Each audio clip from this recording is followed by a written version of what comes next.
You walk into a meeting feeling nervous. Your hands sweat, your stomach tightens, and your thoughts race. You assume everyone can see your fear. You try to look calm, but you're sure your voice will shake or your face will give you away. Later, someone asks if you are okay during the meeting, and you're surprised. They didn't notice the thing. This is the illusion of transparency. The illusion of transparency is a common bias. It makes you believe others can see your internal state more clearly than they actually can. It comes from being so close to your own feelings that they seem obvious to the outside world. But in most cases, they're not. Other people don't have access to your thoughts. They see what you show. If you keep your expression neutral and your tone steady, most won't detect your nervousness. This happens often in public speaking. You may think everyone can hear the tremble in your voice or see your hands shake, but studies show audiences usually rate speakers as more confident than the speakers rate themselves. You feel exposed because you know you're nervous. You think your nervousness leaks out, but others are not as tuned into your emotional state as you are. Imagine a student giving a class presentation. She's worried she'll forget her lines. Her heart beats fast and her palms feel damp. She thinks her classmates will see her panic. She fumbles a word and feels like she's failed. But to the class, it's a smooth presentation with only a slight stumble. They don't know how nervous she feels. They're not paying close attention to her emotional signals. They're thinking about their own lives, their own assignments, their own problems. That's how it usually goes. People focus on themselves more than they focus on you. The same bias works the other way too. You might think your kindness, frustration, or sarcasm comes through loud and clear, but people often miss your intent. You may drop hints, make facial expressions, or choose certain words expecting others to get it. When they don't, you feel misunderstood. But the truth is, your signals are much less obvious than you assume. Say you're annoyed with a friend who's always late. You sigh when they arrive and give short answers. You expect them to notice and apologize, but they chat as if nothing's wrong. You're upset because they didn't pick up your cues. But those cues weren't as clear as you thought. They saw a friend being a little quiet, not someone who's deeply frustrated. If you don't speak up, people often won't know how you feel. The illusion of transparency also shows up in ethical decisions. You might think you've made your motives clear in a tricky situation. Maybe you decide not to speak up in a group discussion because you want others to have space, but no one knows your reason. They may assume you had nothing to say or weren't engaged. Unless you explain your thinking, people may guess wrong. At work, it can cause tension. A manager might assume their disappointment is obvious after a project misses a deadline. They expect the team to recognize it and take steps to fix things. But the team sees the manager as calm and quiet. No one makes changes. The manager feels ignored. The team feels confused, all because of the gap between inner emotion and outer expression. This bias doesn't mean you must always spell things out, but it helps to check your assumptions. Ask yourself, do they really know how I feel? Did I actually tell them? Or am I relying on signals they might miss? You can also see this effect in social anxiety. People often believe they look awkward or foolish in social situations. They think others notice their every mistake, but most observers don't see these slip-ups, or if they do, they don't judge them harshly. A pause in speech, a missed word, a fumbled handshake, most people forget it quickly. Yet the anxious person might replay it in their head for hours. This plays into how we judge our own actions versus others. We know the full background of our own behavior, our thoughts, feelings, and intentions, but we only see others' actions. So we assume others can see into us like we see into ourselves, but they can't. They don't have the same context. This can be freeing. It means you have more control over how you come across than you might think. If you stay calm and speak clearly, people may assume you feel confident, even if you don't. If you don't want to reveal your inner state, you don't have to. You can choose what to show and what to hold back. It also means communication is more important than we think. We need to express ourselves more directly. If you're happy with someone's work, tell them. If you're upset, explain why. Don't assume they already know. They probably don't. Even when you think your message is clear, it may not be. Ask questions, confirm understanding, and follow up. That reduces the chance of confusion. Think about a couple having a small argument. One partner says something sarcastic. They assume the other knows it's a joke, but the other partner hears it as criticism. A small misunderstanding grows into a fight. If the first person had said, "I'm joking," the tone would have been clear, but they thought their meaning was obvious. It wasn't. Children often struggle with this too. A child thinks a parent should know they're tired or upset, even if they don't say it. They assume their mood is written on their face. When the parent doesn't react, the child feels ignored, but the parent didn't see what the child assumed was clear. The illusion of transparency affects how we judge truth as well. If someone lies, they might believe their guilt is obvious. Their face will give them away, they think. But studies show people are poor lie detectors. Most can't tell when someone's lying unless they confess. So even liars often feel more exposed than they are. That sense of being watched or known is often false. This doesn't mean people are blind. Some are good at reading emotions, but even they don't get it right every time. Facial expressions, tone, and body language can all be misread. And if you're trying to hide something, your effort might make you look more confident, not less. You can take small steps to counter this illusion. Start by noticing when you assume someone understands your thoughts or feelings. Then ask yourself, did I actually express it? Or did I expect them to read my mind? Speak with clarity and care. Don't rely on hints if the message matters. Be open to asking and answering questions. Over time, this builds better trust and fewer misunderstandings. The illusion of transparency is normal. It's part of how we think. But by naming it, we can see it more clearly. We can act with more intention, both in what we share and what we expect from others. That's a small shift, but it makes a big difference. You spill coffee on your shirt right before walking into class. It's a clear stain right in the center. You feel like everyone will stare. You sit down and try to act normal, but you think every eye is on you. Later, you ask a classmate if they noticed anything strange. They shake their head. They didn't notice the stain. You felt like you were under a spotlight, but you weren't. This is the spotlight effect. The spotlight effect makes you believe people are paying more attention to you than they really are. It's not vanity, it's just how the mind works. You are always aware of your own choices, actions, and appearance, so you assume others are too. But people focus on themselves most of the time. They aren't tracking your mistakes or odd moments. They're thinking about their own problems, tasks, or worries. Imagine a teenager walking into school with a new haircut. He thinks everyone will notice it and judge him. He braces for reactions. Some kids might glance at him, but most don't say anything. They're thinking about homework, lunch, or what happened at home that morning. At the end of the day, the teen realizes no one made a big deal out of it.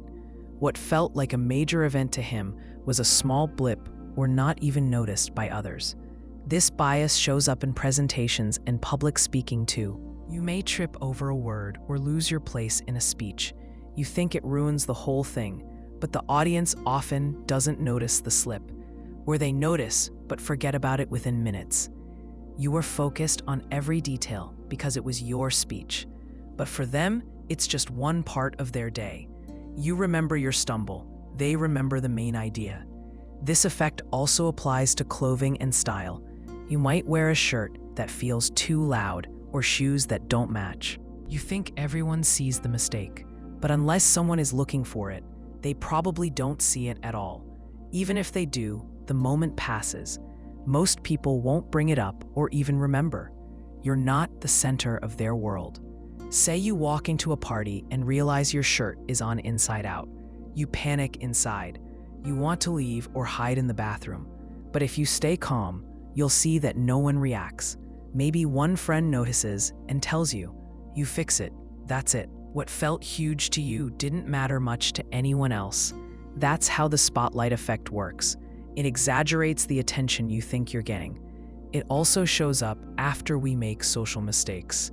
You say something awkward during a group conversation. You replay it in your head all day. You think everyone noticed and judged you, but they didn't.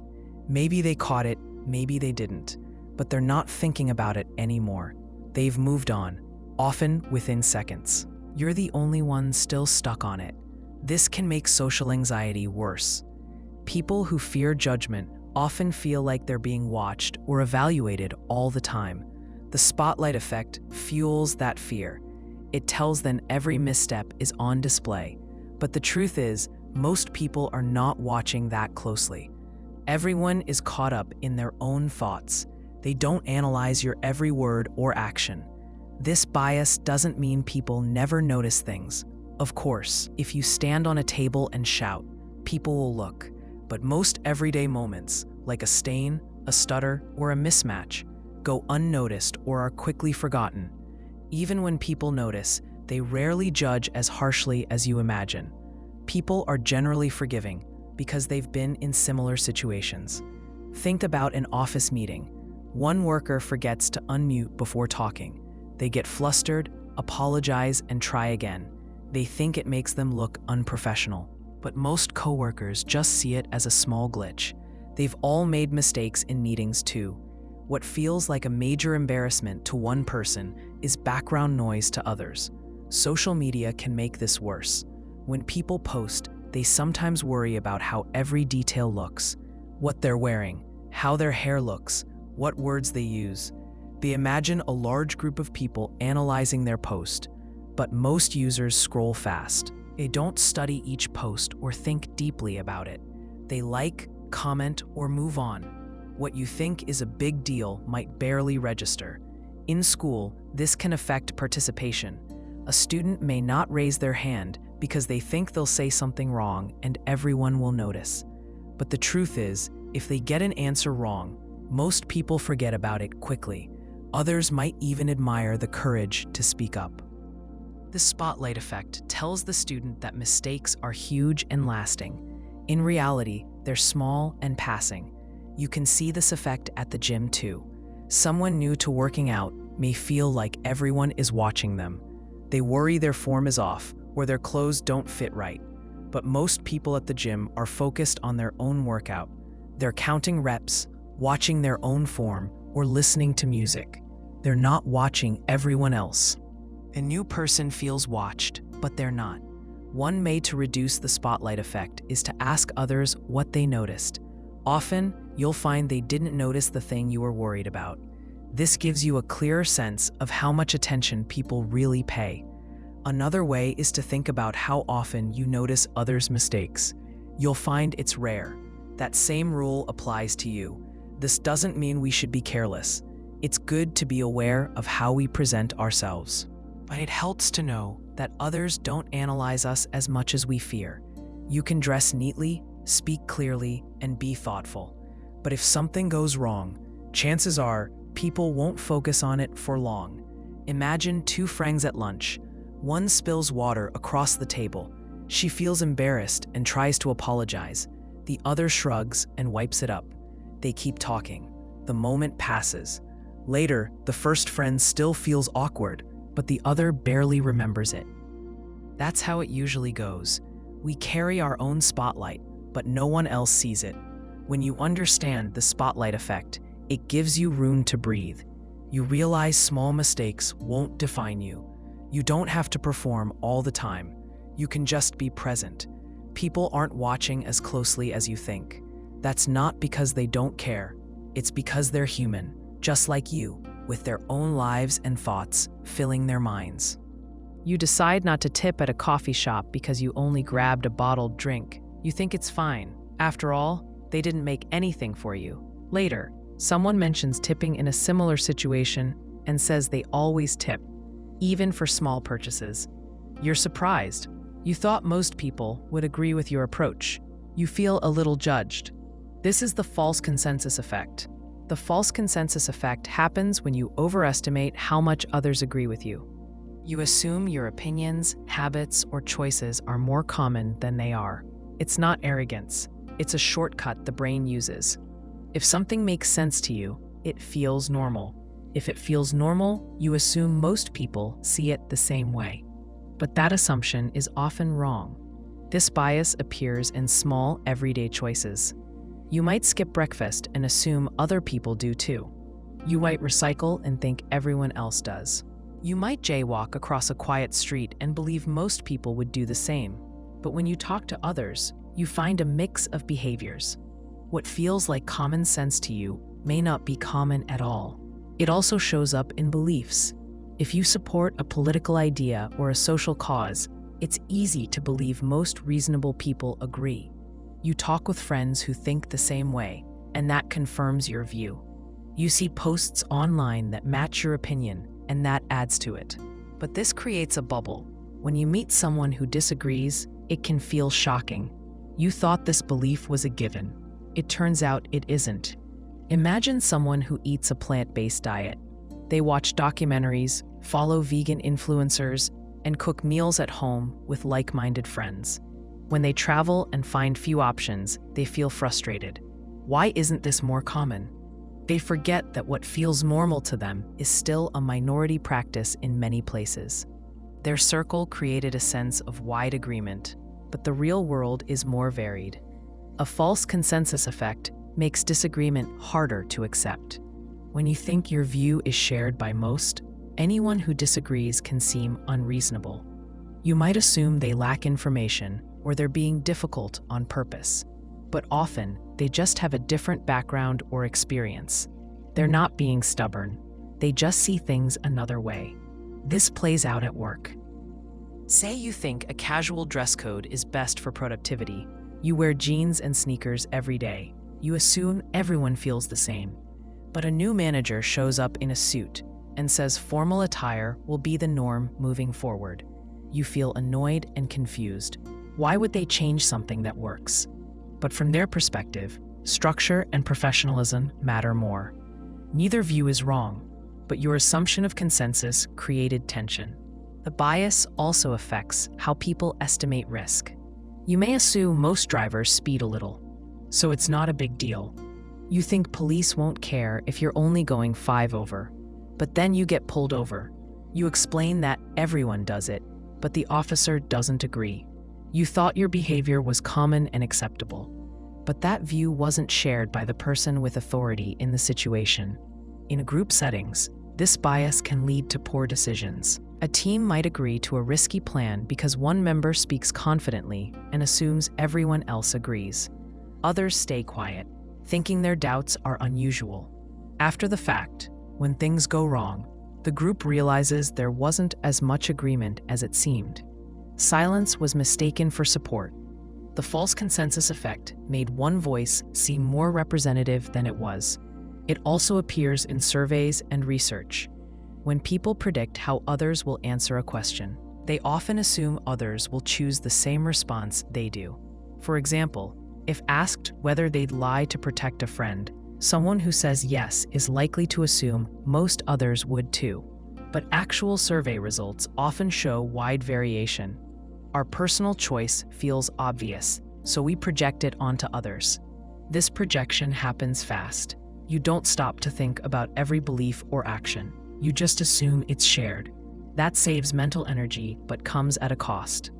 It can lead to misunderstandings and poor communication. If you think everyone agrees with you, you might skip explaining your reasoning. That can make others feel unheard or confused. Take a couple planning a vacation.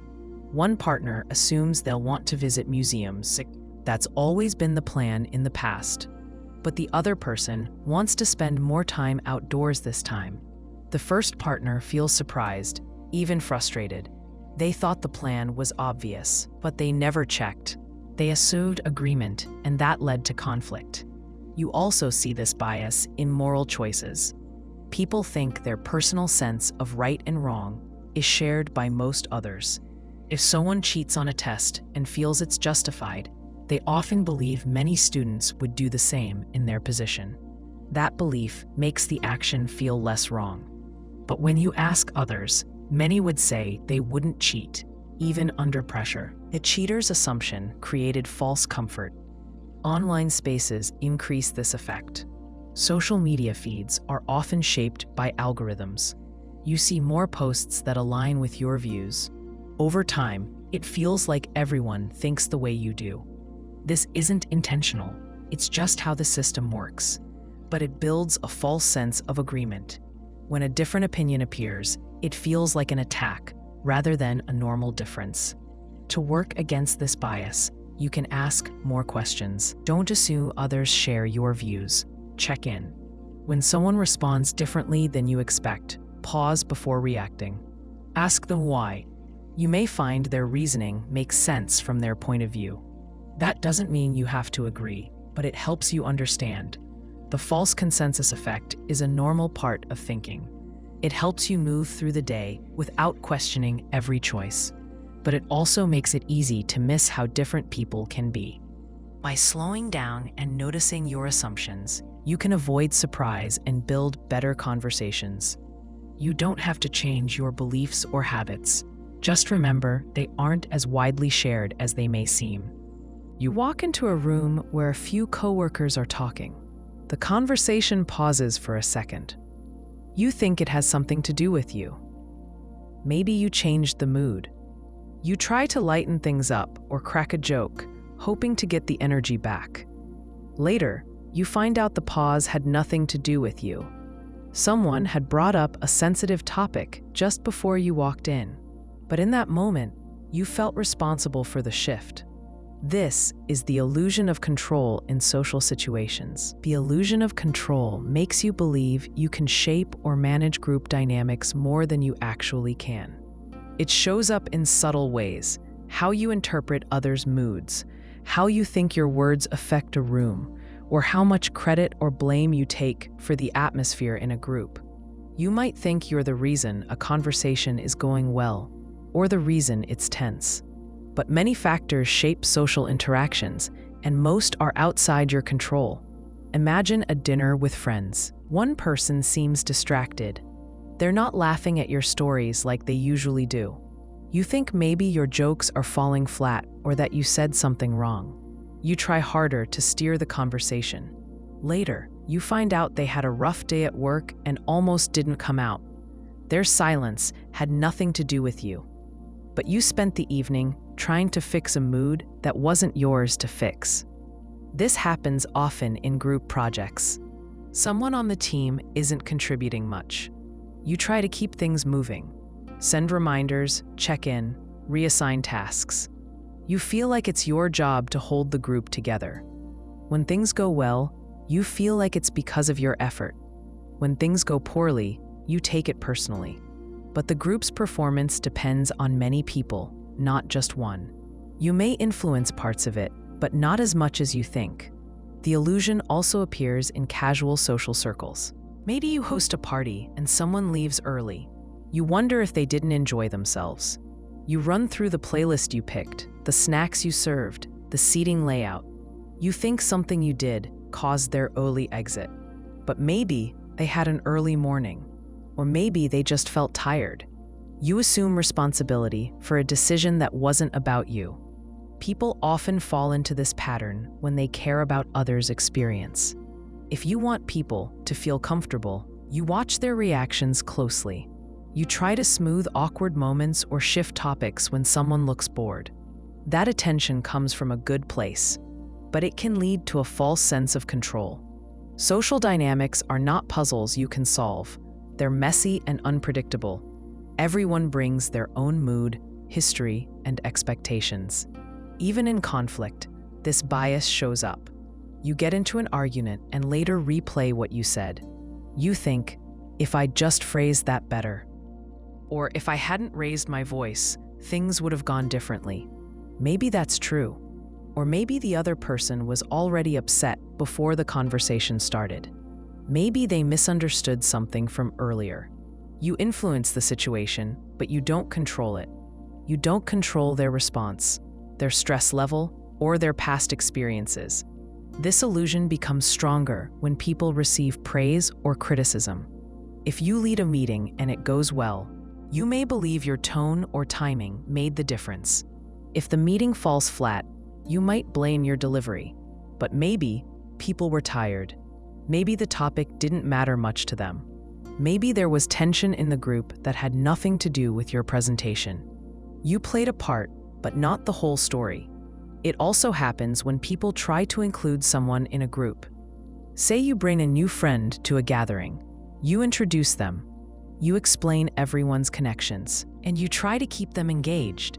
If they seem uncomfortable or quiet, you may feel like you failed. You think you didn't do enough to make them feel welcome. But you can't control how fast someone warms up to a new group. You can support them, but you can't shape their entire experience. In romantic relationships, this effect can add pressure. One partner might try to keep things smooth by anticipating moods, planning perfect dates, or avoiding sensitive topics. They think their effort holds the relationship together. But a relationship depends on both people. If tension builds, it may have little to do with the person trying to manage things. They may feel like they're failing when they're simply not in control of the bigger issues. Social media creates a version of this, too. You might post something and watch the likes and comments. If engagement is low, you think the caption was off or the photo was bad. If it's high, you feel like you nailed it. But people's responses depend on many things: algorithm timing, their own mood, how busy they are. You shape the post, but not the reaction. You can also see this in parenting. A parent might blame themselves when their child has a tantrum in public. They think, "I should have seen it coming," or "I didn't handle it right." But kids have moods and limits. They get tired, overstimulated, or upset by things adults can't predict. A parent can guide and support, but they can't control every outcome. They're not failing, they're just human. This illusion can lead to burnout.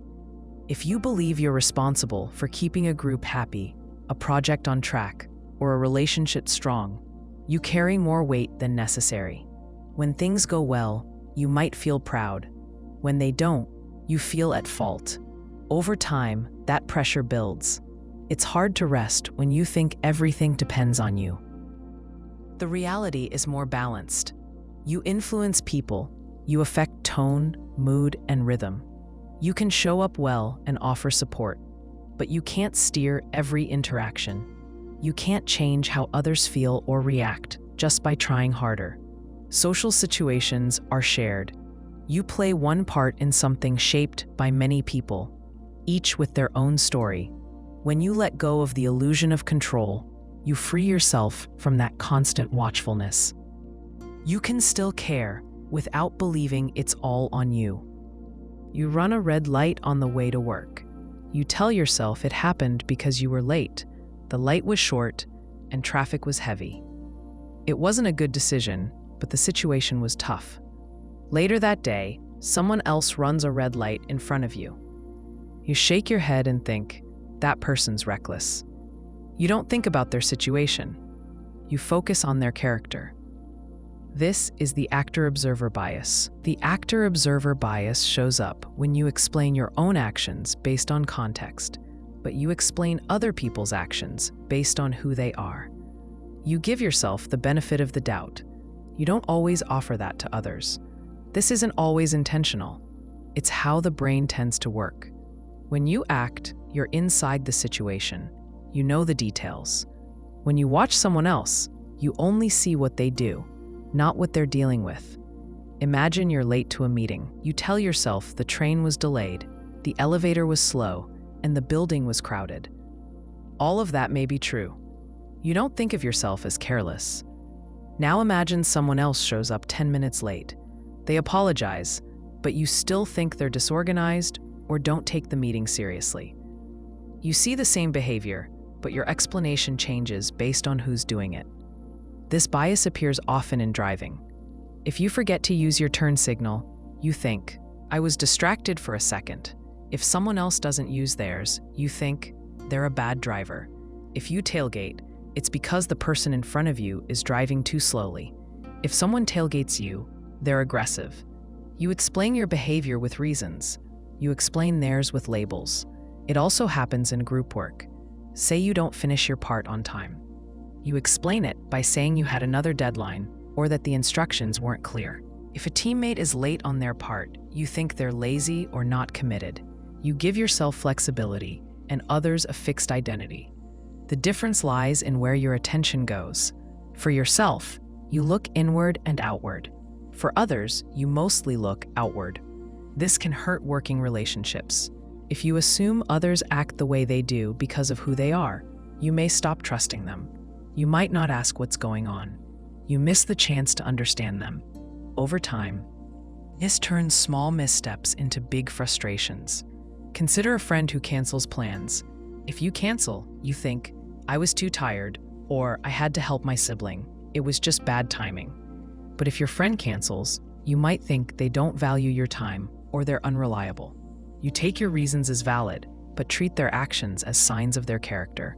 You don't pause to ask what else might be going on. This bias shows up in parenting too. A child throws a tantrum. A parent might think they're being difficult today. But if the parent loses their temper a few minutes later, they say, I'm just stressed from work. They expect the child to act right, regardless of context, but allow themselves more leeway. The parent sees their own emotion as shaped by the day. They see the child's behavior as part of their personality. Even in romantic relationships, this pattern repeats. One partner forgets to pick up groceries. They say, I had a long day and it slipped my mind. When the other partner forgets something, they might think, they never listen. One forgetfulness is situational. The other is personal. That difference builds resentment. Over time, each person feels misunderstood. You also see this in teaching. A student turns in an assignment late. The teacher may think, they don't care about deadlines. But when teachers run behind on grading, they explain it with meetings, lesson planning, and exhaustion. They view their delay as reasonable and the students as a failure of discipline. The same gap between action and explanation appears again. In customer service, a client may lash out during a call. The rep may think they're rude or entitled. But if the rep responds sharply, they think, I've had a long day. Their response is justified. The customer's isn't. The actor-observer bias protects your self-image while limiting your empathy for others. In sports, a player may foul someone and say, I slipped or they were crowding me. But if they get fouled, they say, that guy's dirty.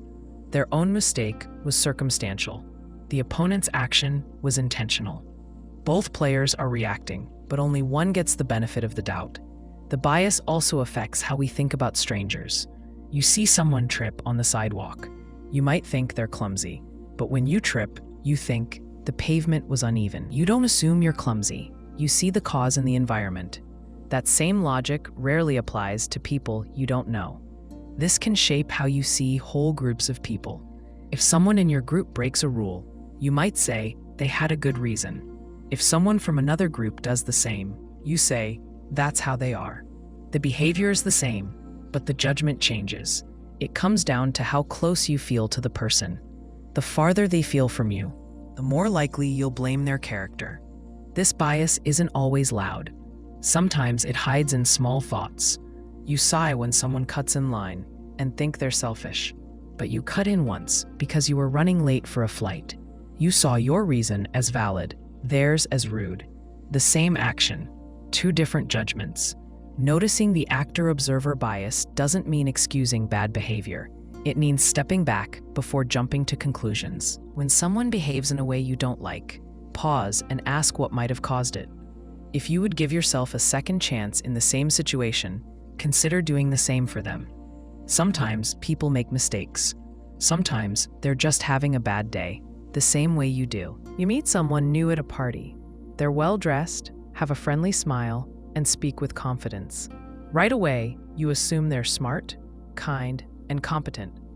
You don't have much information about them, but you already feel like you trust them.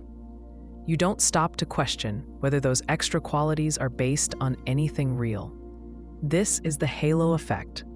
The halo effect happens when one positive trait colors how you see everything else about a person. It's most common with physical appearance, but it can apply to anything, like a person's voice, charm, or confidence. When one trait stands out, it shapes your whole impression. You assume they must be good in other areas too. You skip the step of judging each trait on its own. Imagine a job interview. 2 candidates apply. One is sharply dressed, makes eye contact, and answers questions smoothly. The other has a quiet voice, wears plain clothes, and seems nervous. You may think the first one is better for the job, even if their resume is weaker. You assume their confidence means competence. But those are different skills. Being confident in an interview doesn't guarantee strong job performance. Still, the first impression sticks. This effect is strong in schools. A teacher may see a student who is polite, neat, and well-spoken. They may assume the student is also more capable, even before grading any work. Meanwhile, a student who looks bored or dresses casually might be seen as lazy or less bright, even if they score well on tests. The teacher doesn't mean to judge unfairly, but that first impression shapes expectations. Those expectations then affect how the teacher interacts with the students and how they grade their work. It happens in the workplace too.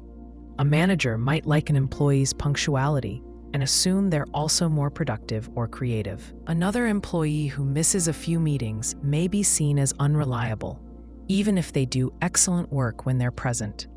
One noticeable trait, positive or negative, bleeds into how we see everything else.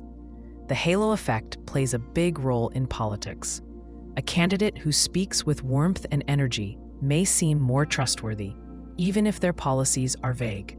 Voters often go with their gut. If someone seems likable, we assume they'll also be competent and honest. But being likable doesn't mean they'll make good decisions. Still, appearance and presence often carry more weight than facts or records. Advertising relies on this bias. A product endorsed by a celebrity seems more appealing. It doesn't matter if the celebrity has no connection to the product's quality. Their fame and likability cast a halo over the item. You see a watch in a photo with a famous actor. You don't just see the watch. You see status, confidence, and style. You believe the product must be good because you like the person selling it. The same pattern shows up in dating. Someone attractive gets more chances, more patience, and more forgiveness. If they cancel plans, they might be seen as busy. If someone less attractive does the same, they might be seen as rude.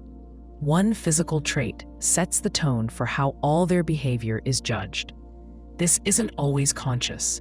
People rarely admit to treating others differently based on looks, but studies show we do it often. Think about a coworker who tells great stories at lunch. They make people laugh and always seem relaxed. You might assume they're easy to work with, but when a project starts, you find out they miss deadlines and avoid responsibility. Your early judgment was based on personality, not work ethic.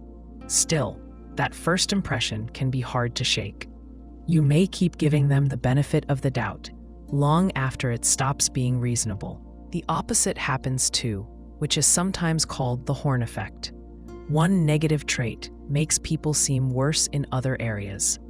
A person who speaks with a monotone voice may be seen as boring or less intelligent, even if they have great ideas. A student who shows up late may be seen as lazy, even if they stay up late studying. One detail can pull the rest of the judgment with it. The halo effect also affects how we evaluate performance. In a performance review, a manager may focus on a single trait, like enthusiasm, and let it raise the scores in unrelated areas, like organization or technical skills. The reviewer feels fair, but it's not. One strength ends up covering gaps in other areas. That can lead to problems if the employee isn't held to the right standards. It also affects justice. A defendant who looks clean-cut and polite may get more sympathy in court than someone with tattoos or an aggressive posture. Jurors may not notice this happening, but one surface trait can shape how they judge guilt or intent. That's why lawyers focus so much on presentation. It makes a real difference. Parents are not immune to this effect either. A child who is cheerful and polite may be seen as more well-behaved, even when they act out. Another child who is shy or awkward may be blamed more quickly when something goes wrong. This shapes how kids are treated and what they come to expect from adults. One early trait, like charm, can change how someone is treated for years. The halo effect makes quick judgment feel easy. You see one good thing and use it to fill in the rest. But that shortcut often leads to mistakes. It makes you overlook flaws in people you like and miss strengths in people you don't. It encourages unfair treatment, even when you think you're being reasonable. You may not be able to stop the halo effect completely, but you can slow it down. You can remind yourself that one good trait doesn't guarantee others. If someone is charming, ask whether they also follow through. If someone is shy, ask whether they're thoughtful or dependable. If someone looks polished, ask whether they actually do good work. It takes effort to separate traits, but it leads to clearer judgment. The halo effect is subtle. It works in the background. That's what makes it powerful. You don't always know it's there, but it shapes how you treat people. By noticing it, you can start to pull it apart, one trait at a time. You meet someone new in a meeting. They show up late, don't apologize, and sit with their arms crossed. Right away, you form a negative opinion. You think they're rude, lazy, or not serious about their work. You don't know much about them, but one moment shapes your entire view. This is the horn effect. The horn effect is a bias where one negative trait leads you to assume other negative traits. You notice one thing you don't like and let it color everything else. This happens fast, often without you realizing it. One flaw, mistake, or behavior takes over your view of the person. You stop seeing them clearly. You see a version of them shaped by that one negative detail. Imagine a class where one student rarely speaks up.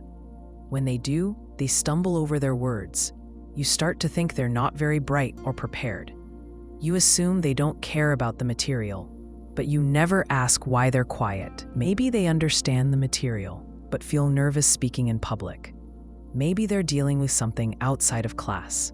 Your view isn't based on facts, it's based on that first impression. This bias shows up in interviews. A candidate has a stain on their shirt or seems anxious. The interviewer notices and begins to look for other flaws. They assume the person is careless or unprepared. The rest of the interview is shaped by that early judgment. They might miss good answers or overlook strong experience. One small sign creates a chain reaction. The horn effect is especially strong when it comes to appearance. If someone dresses in a way you don't like or has tattoos, piercings, or an unusual haircut, you might assume things about their personality. You might think they're unreliable, disorganized, or unprofessional. But appearance doesn't tell you much about work ethic or intelligence. Still, those surface details stick. They create a story you carry forward. Think about someone who speaks with a harsh tone. You might assume they're unfriendly or disrespectful. But maybe they're direct by nature or come from a place where speech patterns are different. You judge their whole character based on a communication style. You may avoid them, complain about them, or shut them out. That judgment shapes how you act, which shapes how they respond, creating a cycle. This also happens in teams. One person misses a deadline. You start to see them as unreliable. Even if they meet every other deadline after that, the first mistake hangs in your mind. You watch for more signs of poor performance.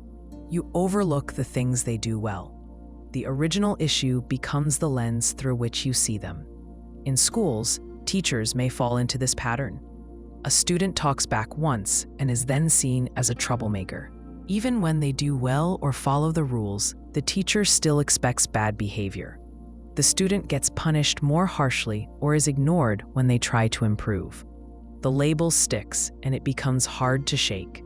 The horn effect also plays out in customer service. A customer speaks sharply at the beginning of a call. The agent assumes they're rude or unreasonable and responds with less patience. The customer senses the tone and becomes more upset, a single negative trait. Like tone sets the whole interaction off course. No one stops to reset the judgment. You see this in everyday situations too. Say someone cuts in line. You assume they're selfish or think they're more important than others. You don't stop to consider they might be distracted, in a hurry, or simply didn't notice the line. The action is real, but the character judgment goes further than the facts. The horn effect doesn't just affect how we see people. It shapes how we treat them. If you think someone is lazy, you give them fewer opportunities. If you think they're rude, you speak to them with less warmth. Your behavior shifts based on your assumptions, and the other person reacts. They may pull away or become defensive. The gap between who they are and how you see them grows wider. This bias can spread to entire groups. If you have one bad experience with a person from a certain background or profession, you may generalize that experience. You start to see that group through the lens of that one moment. It's unfair, but it feels justified because it's based on your own experience. That's how stereotypes form and stick. Even in friendships, the horn effect can do damage. A friend cancels plans at the last minute. You assume they don't value your time. You remember other small things, being late, forgetting your birthday, and you build a story that says they're selfish. You don't ask what's going on, you just assume. One act becomes the seed of a larger judgment. This also applies when someone disagrees with you. Say a coworker pushes back on your idea in a meeting. You might see them as combative or dismissive, but maybe they're just trying to raise a valid point. Maybe they see a flaw you missed. Your view of them shifts because of one disagreement. You stop listening with an open mind. You see their actions as negative. Even when they're neutral or helpful, the horn effect can affect performance reviews. A manager might focus on one area where an employee struggles and let it drag down the entire review. Even if the employee does well in other areas, the negative trait becomes the dominant impression. This can hurt morale and lead to missed chances for growth. It's easy to fall into this trap because negative information feels more powerful. We notice flaws faster than strengths. A single bad trait sticks in our minds longer than many good ones. That's natural. But if we don't step back and question our assumptions, we risk being unfair. We see people as flat instead of full. The horn effect is hard to avoid, but it helps to slow down your thinking. Ask yourself if your view of someone is based on facts or on one bad moment. Separate the trait from the person. Look for signs that contradict your first impression. People are rarely all good or all bad. Most have a mix of traits, shaped by stress, background, mood, and experience. The more you look, the more you see. You stay late at work to finish a project. You skip lunch, ignore your phone, and double-check every detail. When it's done, you feel proud. You also think most people wouldn't have gone that far. You believe your work ethic is different, stronger, maybe even rare. That's the false uniqueness effect. This bias makes you believe your talents, habits, or values are more uncommon than they actually are. You see yourself as standing out in a way that might not match reality. It feels good to think this way. It protects your self-image, but it also creates blind spots.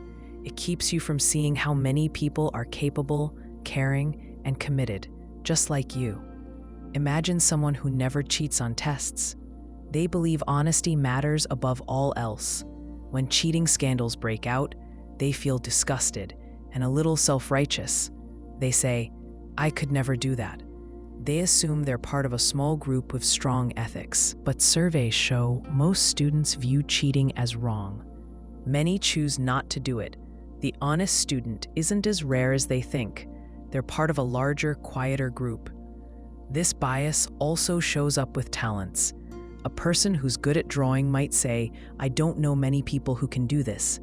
They believe their skill sets them apart.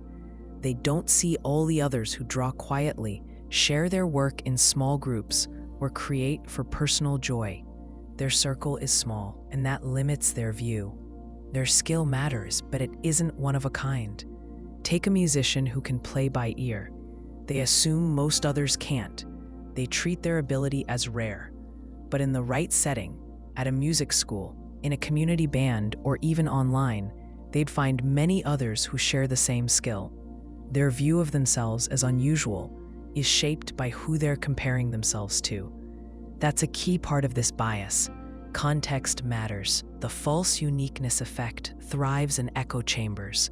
If you only see your own actions and the actions of a small group, it's easy to think you're different. Say you recycle regularly. You believe it shows how much you care about the environment. You assume most people don't bother. But in many places, recycling is common.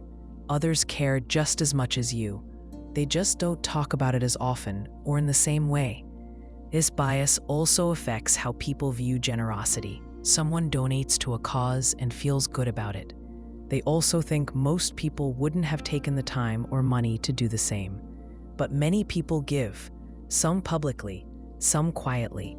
Donations vary in size and form, but the motive is often the same. You're not the only one who wants to help.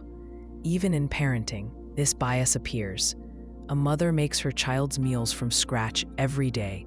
She avoids screens, reads aloud at night, and plans educational trips on weekends. She believes she's part of a small group of parents who care deeply. She sees others letting their kids watch TV or buying fast food and assumes they don't try as hard. But parenting looks different in every household. Many parents care just as much. They express it in ways that don't match her list. This bias can lead to frustration. If you think your standards are higher than everyone else's, you may feel like others don't care. In group projects, you might say, "No one else is pulling their weight." At work, you might think, "I'm the only one who stays late." But those beliefs might not hold up. Others may contribute in ways you don't see, by calming team tensions, offering ideas, or helping outside of meetings. You notice your own input because you're close to it. You may not notice theirs. It also affects how people view their opinions. Someone who supports a social cause might believe most people don't understand it or care enough to act. They think their position shows depth, insight, or bravery. But many others hold the same view. They just express it differently. Believing your position is rare can make you feel isolated, but that feeling may not reflect reality. In politics, this can create division. One person might say, "I care about the future. That's why I vote this way." They assume most others don't care as much, but people on all sides often care. They just have different views of what matters most. Assuming your care is rare turns disagreement into moral judgment. Social media makes this bias stronger. You post about a run, a book you read, or a charity you supported. You notice the silence. Few others post about those things. You assume they aren't doing them, but social media isn't a full picture. Many people don't share every part of their life. Their values might match yours, even if they keep them private. This bias can create a quiet arrogance. You believe your thoughts, your work, or your kindness are rare. You stop listening for signs that others share those traits. You may dismiss people too quickly or miss chances to connect. You may expect praise for things others see as standard. That sets you up for disappointment. It can make you feel underappreciated when the truth is, you're not alone. You're just not looking closely enough. Sometimes this bias works in reverse. You think your struggles are rare. You believe no one else worries like you do or gets stuck in the same ways. But others face similar fears, doubts, and setbacks. When you think you're the only one, you miss out on support. You don't ask for help because you assume no one would understand. But they might. The false uniqueness effect can be softened by asking better questions. Who else might share this value? Who else has done this work? What effort might I be missing? You don't have to stop taking pride in what you do, but you can make room for the idea that others care too. You can see your strengths without needing them to be rare. You can see yourself as part of a larger whole, not standing above it, but within it. You hear about a person who lost their job. They struggled to pay rent and were eventually evicted. Someone nearby says, "They must not have worked hard enough," or "They probably made bad choices." That's the just world illusion. It's the belief that people get what they deserve and deserve what they get. It feels simple. If something bad happens, they must have done something wrong. If something good happens, they must have done something right. But the world doesn't always work that way. This illusion gives a sense of order. It helps people feel safe. If good people are rewarded and bad people are punished, then life feels fair. It means you can protect yourself by making the right choices. But the real world isn't always fair. People face hardship for reasons outside their control. Illness, job loss, accidents, violence. The just world illusion makes it harder to see that. Imagine someone walking home at night. They get mugged. The story spreads, and people start saying, they shouldn't have been walking there, or they must have been careless. The focus shifts from the person who committed the crime to the victim's behavior. That's victim blaming. It comes from the need to believe the world is fair. If something bad happened, people want to believe there was a reason. That way, they can tell themselves it won't happen to them. But in many cases, there is no good reason. The victim didn't cause it. You see this often in assault cases. A person comes forward and says they were assaulted.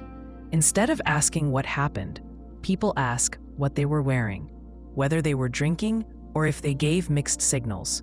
The assumption is that they must have done something to bring it on.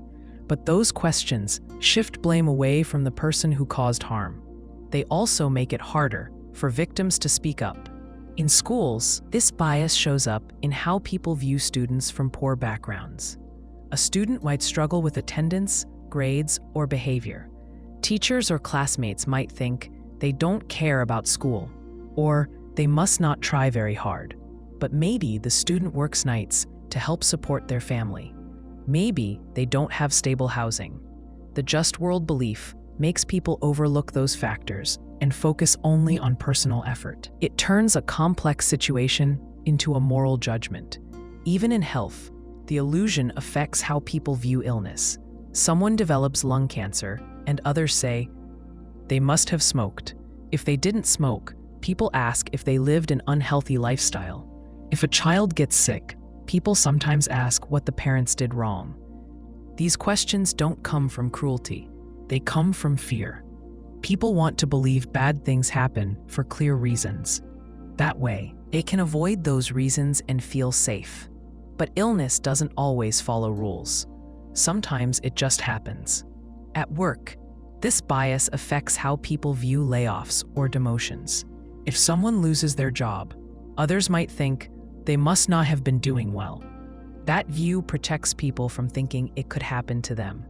But companies lay off workers for many reasons. Budget cuts, restructuring, mergers. Performance isn't always the cause. Still, the belief in a just world makes people link the outcome to personal failure. You can see this bias in how society views poverty. People often say things like, if they just worked harder, or they should have made better choices. That view ignores the effects of housing costs, low wages, medical debt, or discrimination. The just world illusion makes people uncomfortable with the idea that someone could work hard and still fall behind. So they look for a flaw to explain it. That flaw becomes a way to restore the feeling that the world makes sense. It happens in courtrooms too. Jurors might struggle to accept that a victim did nothing to cause their harm. They might pick apart the victim's choices to make the situation feel more logical. Why were they there? Why didn't they fight back? Why didn't they report it sooner? These questions create a sense of control for the juror, but they also add weight to the victim's burden. They are expected to be perfect to deserve justice. Any imperfection becomes a reason to doubt them. Social media makes this worse.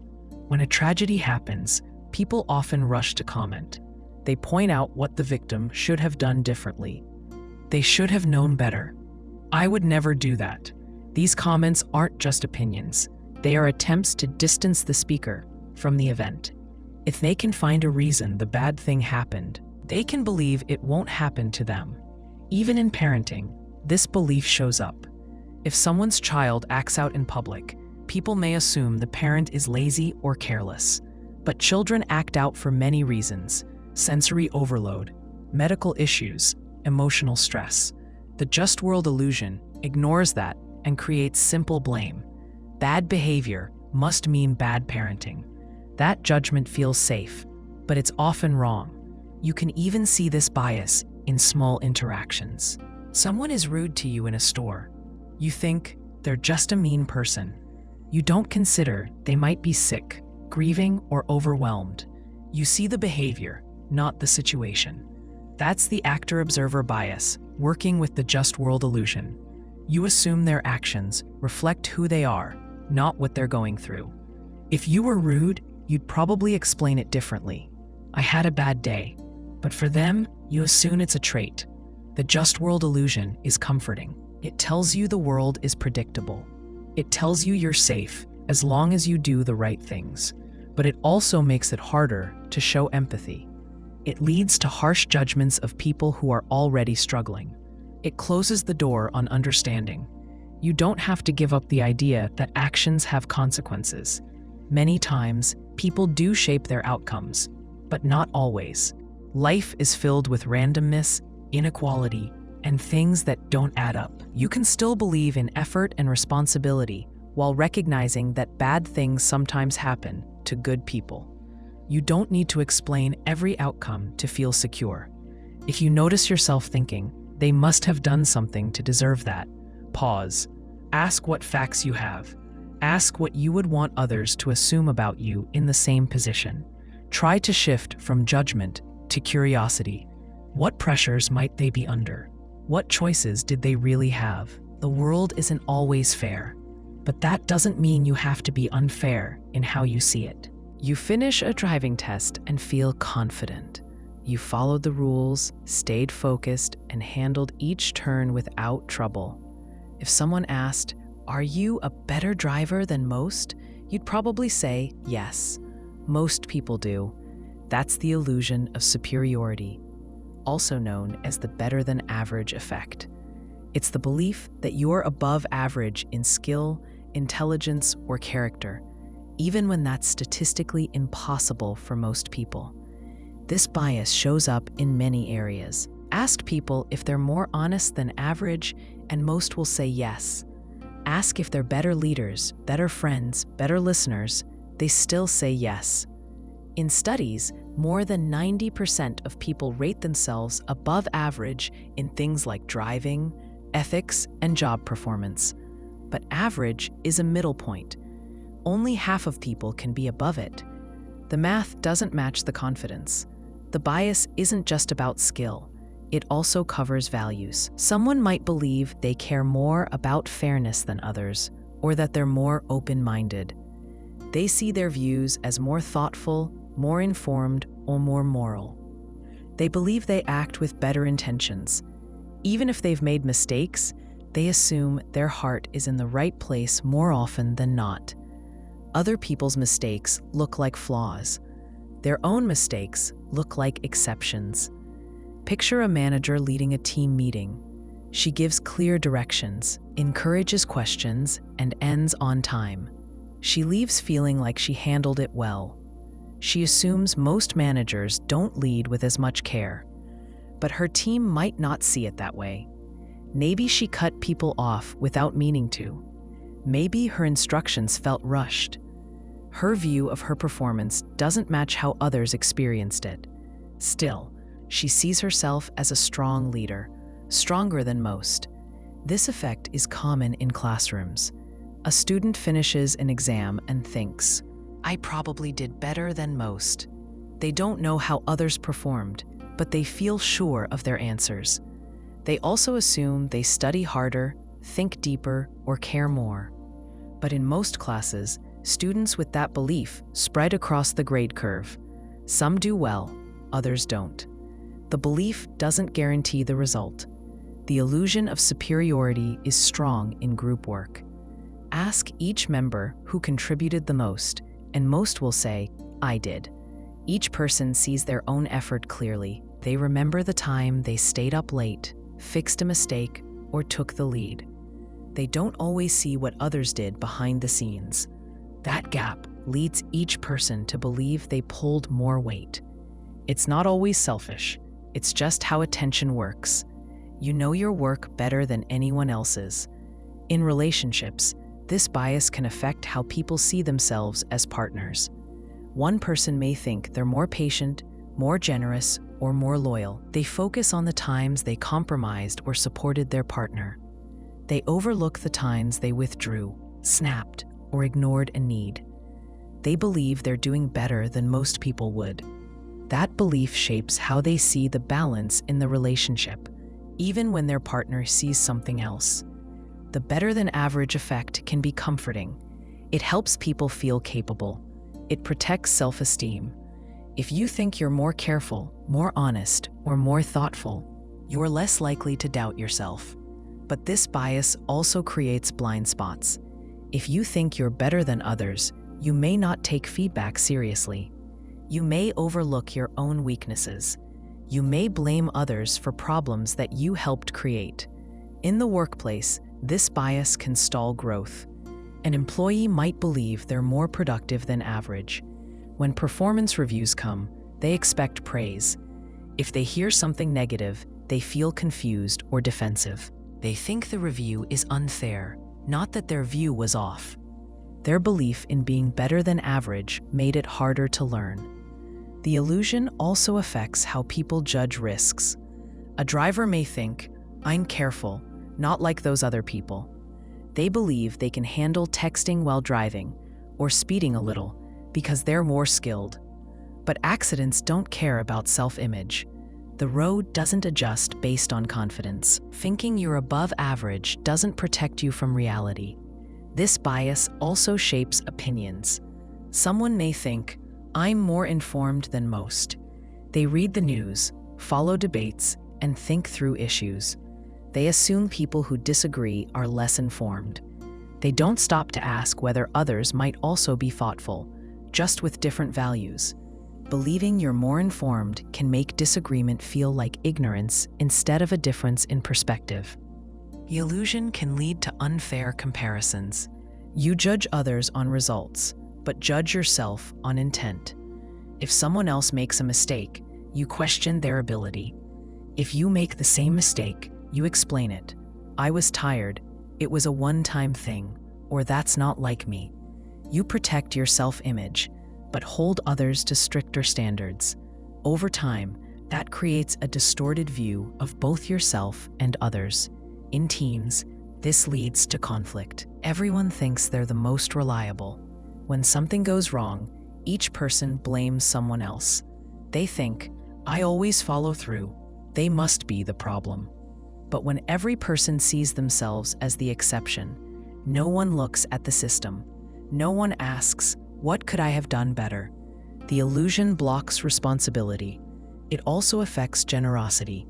A person may give to a cause and assume others don't give enough. They think, "I care more than most people." But many give in ways that aren't visible. Some give time instead of money. Some support friends, neighbors, or co-workers in quiet ways. Believing you're better can lead you to overlook others' effort. This bias grows stronger when feedback is missing. If no one tells you how you're doing, you fill in the gaps with your own story. You assume you're doing well, better than others. If someone finally offers a critique, it feels like a threat. Not because they're wrong, but because their view challenges the version of yourself you've built. The illusion of superiority isn't always loud. It doesn't always sound like arrogance. Sometimes it shows up in small, private thoughts. "At least I'm not like that. Most people wouldn't understand. I'm probably handling this better than they would." These thoughts feel small, but they add up. They create a quiet sense of distance between you and everyone else. This bias isn't about thinking you're perfect. Most people admit to flaws, but they think their flaws are smaller, their intentions are better, their efforts are stronger. They think they're above the middle line in most ways, but when most people believe that, it can't be true.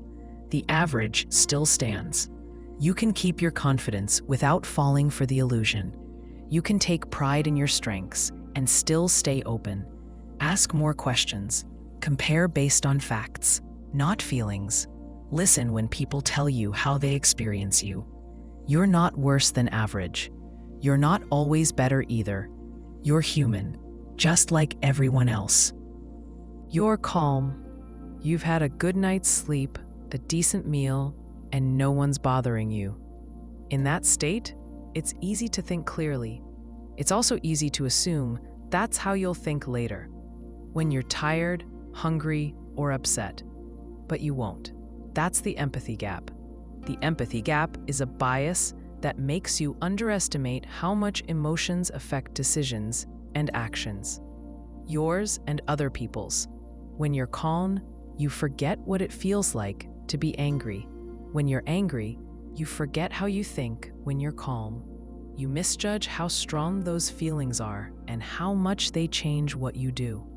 Imagine you're trying to eat healthier. You make a shopping list with fruits, vegetables, and lean protein. You tell yourself you won't buy snacks. At the store, everything goes fine until you get hungry. Suddenly, chips and cookies seem reasonable. You say, just this once. You're not thinking with the same mind that made the list. You were calm before. Now you're in a hot state, driven by hunger. The earlier version of you didn't predict how strong that urge would feel.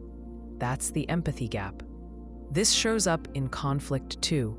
When you're calm, you tell yourself you'll handle stress with patience. You'll take the high road. But then someone cuts you off in traffic, or your coworker snaps at you. You feel insulted, and you react. Later, when you cool down, you might regret what you said. You look back and wonder why you couldn't stick to your plan. The answer is simple. You underestimated how strong anger feels in the moment. It also works in reverse. When you're upset, it's hard to imagine what calm feels like. That's why people stuck in grief or anxiety often feel like it will never end. They forget that mood shifts with time. They feel stuck because they can't access the memory of a calmer state. The same thing happens with physical pain. When you're not in pain, it's hard to remember how pain distorts your thinking.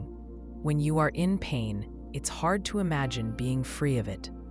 Now think about how this affects judgment of others. You see someone lose their temper at work. They yell during a meeting, then storm out. You think they lack self-control, but maybe they were dealing with private stress, a sick parent, a sleepless week, or a mistake they're too ashamed to admit. From your calm state, it's hard to understand why they reacted so strongly. You assume they could have handled it better, but you forget how emotion hijacks reason. The empathy gap shows up in parenting. A parent sees their child throw a tantrum and says, "They're overreacting." They tell the child to calm down. But a young child doesn't have the tools to manage strong feelings. The adult assumes the child is choosing to be difficult. That's because the adult forgets what it feels like to be overwhelmed in a small body without words to explain it. They can't fully imagine the child's state, so they misjudge it. In relationships, this bias leads to poor support. Someone says they're anxious, and the other person responds, "Don't worry, it'll be fine." They mean well, but they're not meeting the person where they are. They're speaking from a calm place. The anxious person doesn't need advice. They need comfort, patience, and presence. The empathy gap makes that hard to give. It's easier to talk from where you are than to try and reach where they are. This also matters when people make promises. A smoker says they'll quit next week. They believe it. Right now, the craving isn't strong. They think, next week, I'll have the willpower. But when the craving hits, it changes everything. They don't feel like the same person who made that promise. The plan came from a cold state. The craving lives in a hot one. The first version of the self couldn't fully predict how strong the urge would feel. The gap affects how we view addiction, pain, fear, hunger, and stress. People who haven't felt these things recently, or ever, struggle to judge what they do to the mind. They say, just stop using, just eat less, just calm down. Those phrases come from a place of distance. When you're not inside the experience, you can't fully see what it does to thought. Willpower or behavior. This matters in policy too. Decision makers sometimes create rules based on what seems reasonable in theory. A workplace might expect people to report harassment immediately, assuming they'll think clearly. But fear, shame, and power dynamics make that hard. Policies that don't account for emotion miss the real barriers people face. They assume logic always leads the way. The empathy gap hides the weight of fear and distress. In criminal justice, this bias can lead to unfair judgments. A judge or jury might not understand what fear or panic does to someone's choices. They see the person's actions without feeling what the person felt. That makes harsh punishment more likely. It also affects how people evaluate regret. When someone shows emotion in court, they seem sincere. If they don't, they seem cold, even if they feel deeply but can't express it. The system rewards emotional displays and punishes emotional distance. Even in small daily moments, this bias plays out. A friend cancels plans at the last minute. You assume they don't care, but maybe they were drained, anxious, or sick. They didn't explain well because they didn't have the words. You feel hurt and tell yourself they're unreliable.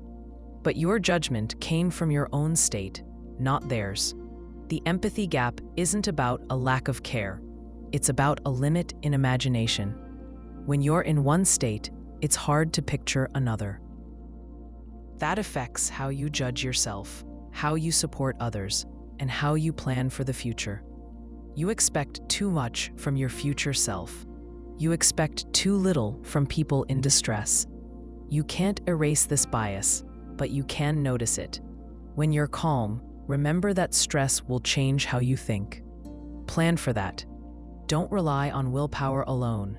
Build habits, remove temptations, and ask for help. When someone else is upset, don't judge from your own state. Ask questions, listen, sit with their emotion, even if you don't fully understand it.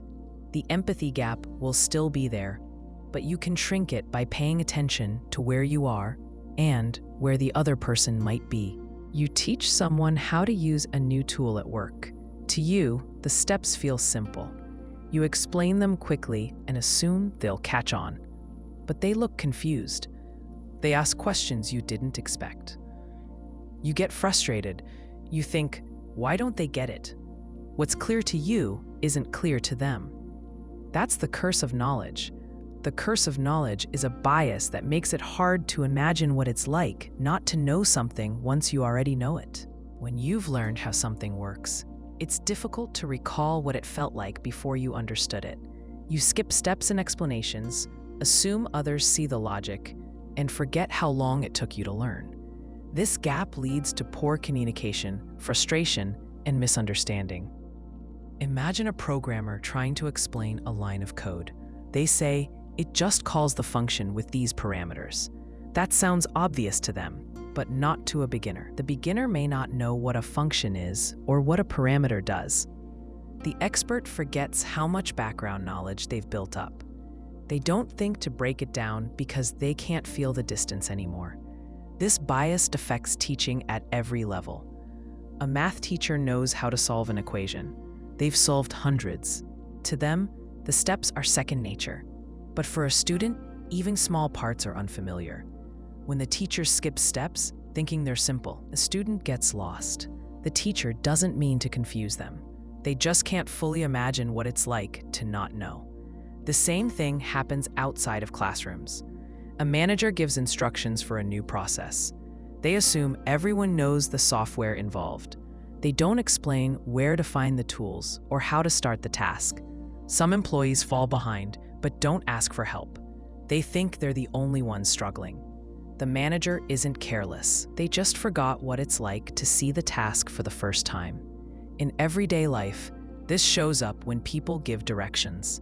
Someone might say, You turn right after the store, then go down a bit and take the second left. If you know the area, that makes sense. If you don't, it's useless. What does down a bit mean? How far is that? What store? The person giving directions assumes the listener shares the same mental map, but they don't. Writers fall into this trap often. They assume readers know the terms, context, or background. They write, "After the Cold War, trade expanded across borders," and move on. But if the reader doesn't know what the Cold War was or why it mattered, they're lost. The writer knows the story so well, they forget to explain the beginning. This bias also affects product design.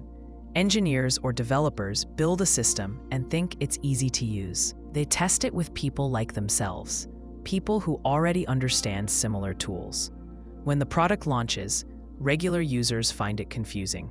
They don't see the logic. The designers assumed too much because they couldn't step outside their own knowledge. You see this in medical settings too.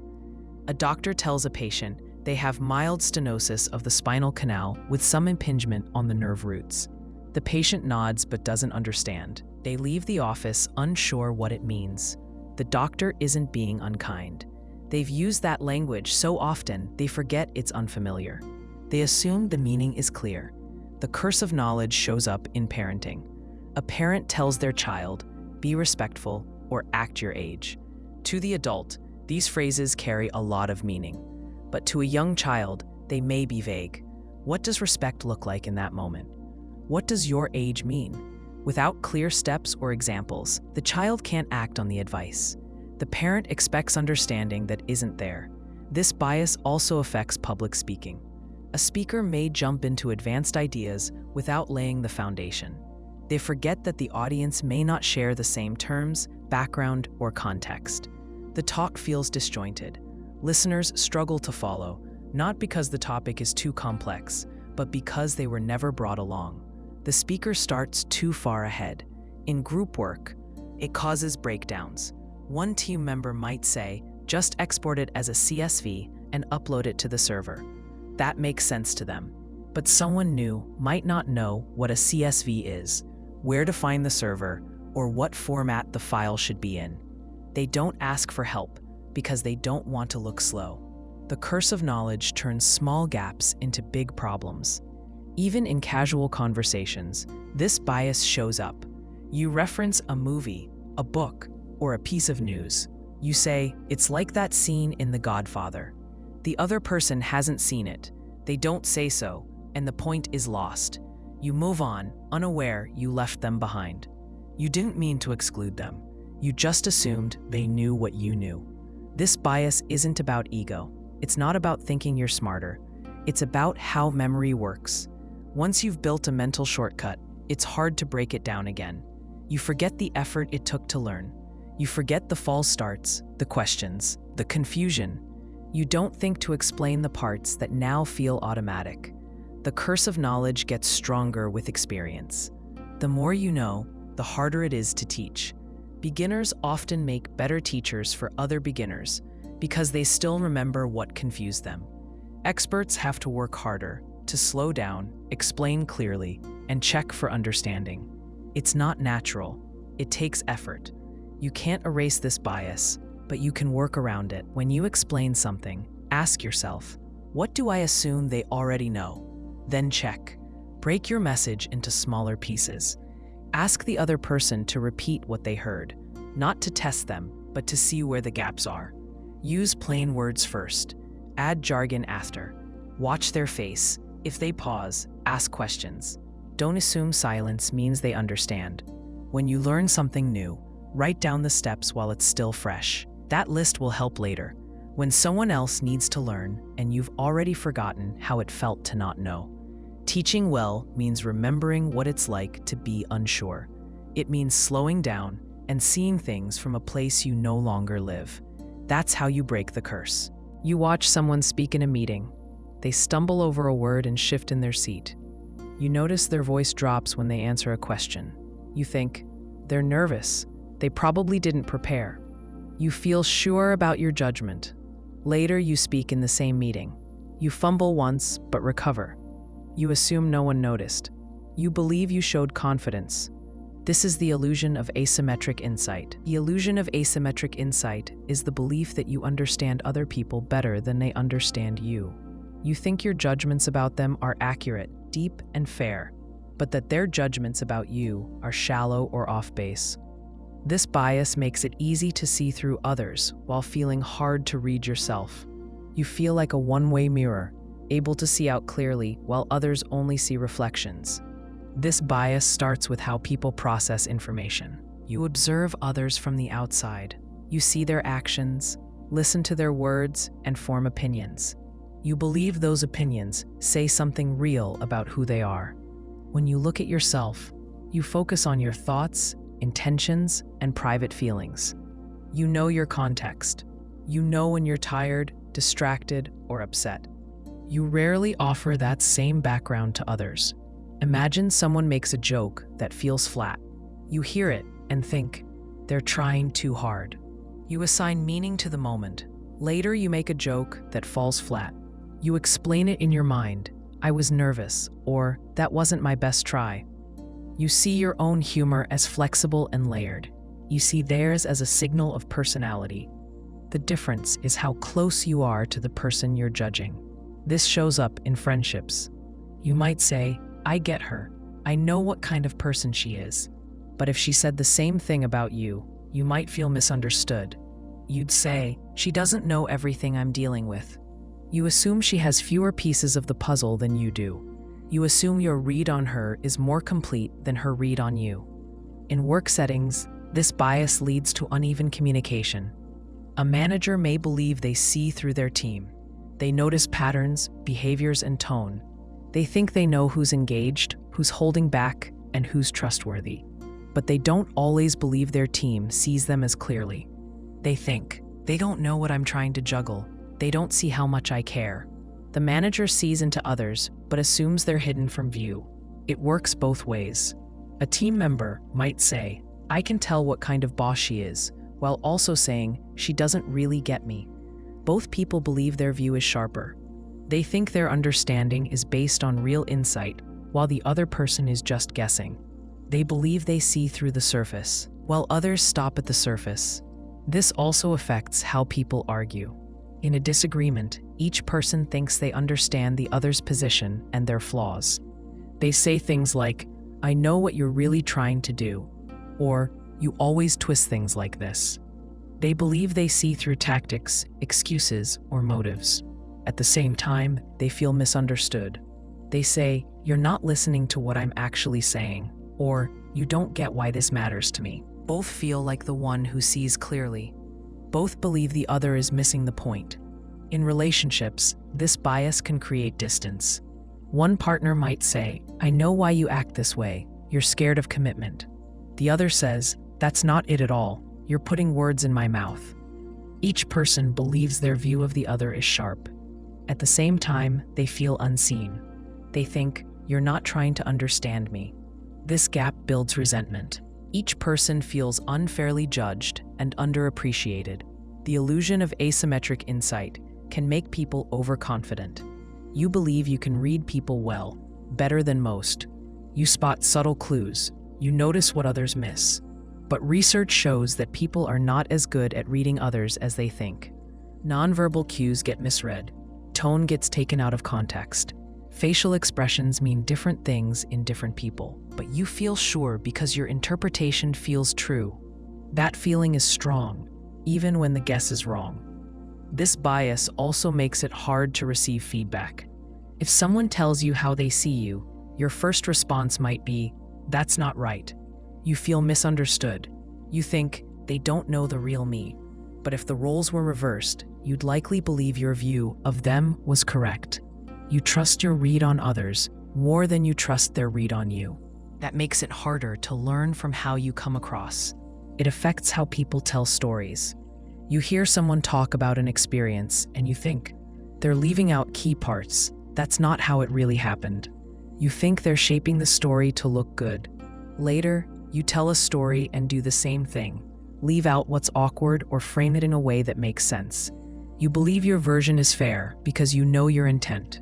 You don't believe others' versions as easily. This shows up even with strangers.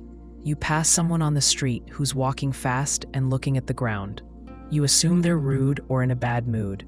You don't imagine they might be late or distracted. You explain their behavior with personality. If you were doing the same thing, you'd explain it with circumstance. You see depth in your own actions and simplicity in others. The illusion can be softened by asking better questions. You can ask people how they see you, what they notice, and what they need from you. You can listen without jumping to correct them. That takes effort. It means accepting that other people might see parts of you that you don't. It also means giving them credit for being deeper, more complex, and more thoughtful than your quick read suggests. Understanding someone takes time, attention, and humility. The same goes for understanding yourself. The more you assume you see clearly, the more you miss. You don't know everything about someone just because you've talked to them or worked with them. You don't know their motives just because you've watched their behavior. You don't see the full picture of what they carry, and they don't see all of yours. But if you start with that idea, the conversation changes. You listen more, you judge less, you give space for people to be more than what you think you figured out. You read a news story about a protest that turned violent. A few people broke windows and shouted at police. You shake your head and say, that group is out of control. You don't know the people involved. You don't know who started the violence or why, but you assign blame to the group as a whole. This is the group attribution error. The group attribution error happens when you assume the behavior or traits of one person or a few people reflect the whole group they belong to. You see an action and link it to identity. If one member acts a certain way, you think that's how they all are. It feels like a shortcut, but it leads to false beliefs, poor judgment, and unfair treatment. Imagine a student from a specific college cheats on an exam. Word gets around. Soon people say, that school is full of cheaters. They don't check how many students cheat there compared to other schools. They don't ask about the student's situation. One example becomes a symbol. The action of one turns into a story about many. This shows up in sports. A fan from a rival team insults someone online. In response, people say, that fan base is toxic. They forget that every team has rude fans and kind fans. Every group has variety. But the loudest or worst behavior sticks in memory. It defines the group. Even if it came from one person. It happens in classrooms too. A teacher may have trouble with a student from a certain neighborhood or background. That student acts out or doesn't finish work. Without meaning to, the teacher lowers expectations for other students from the same place. They think they're probably going to struggle too. One person's actions shape how others get treated. The same thing happens at work. A manager hires someone from a particular company. The hire doesn't work out. The manager says, I'll never hire from that company again. They assume all employees from that company will behave the same way. They ignore the person's skills, character, or fit for the job. One experience defines the group. This bias spreads quickly when people feel unsure. If you don't know someone well, you fall back on what you think you know about people like them. You rely on group labels. That might mean race, religion, profession, region, or political belief. If you had a bad experience with someone from a certain group, your brain says, be careful with all of them. It feels like protection, but it turns into bias. You also see this when people talk about countries. Say you meet someone from another part of the world. They act distant, and you feel offended. You think, people from that country are cold. You base that on one person, or maybe two. You don't know the culture or the person's situation, but the label sticks. You carry that view into the next interaction without checking whether it fits. In news coverage, this error is common. If one person from a group commits a crime, headlines mention the group. Teen from group arrested in robbery. When someone outside the group commits a similar act, the group identity often goes unmentioned. That framing shapes public perception. Readers remember the link between the act and the group. They forget it came from one person. You see it in politics. A member of a political party says something extreme. Opponents say, see, that's what they all believe. They highlight the worst voice and use it to define the rest. They don't ask how many people in the group agree. They don't look at the full range of beliefs. One example becomes the face of many. In families, it plays out in school or social settings.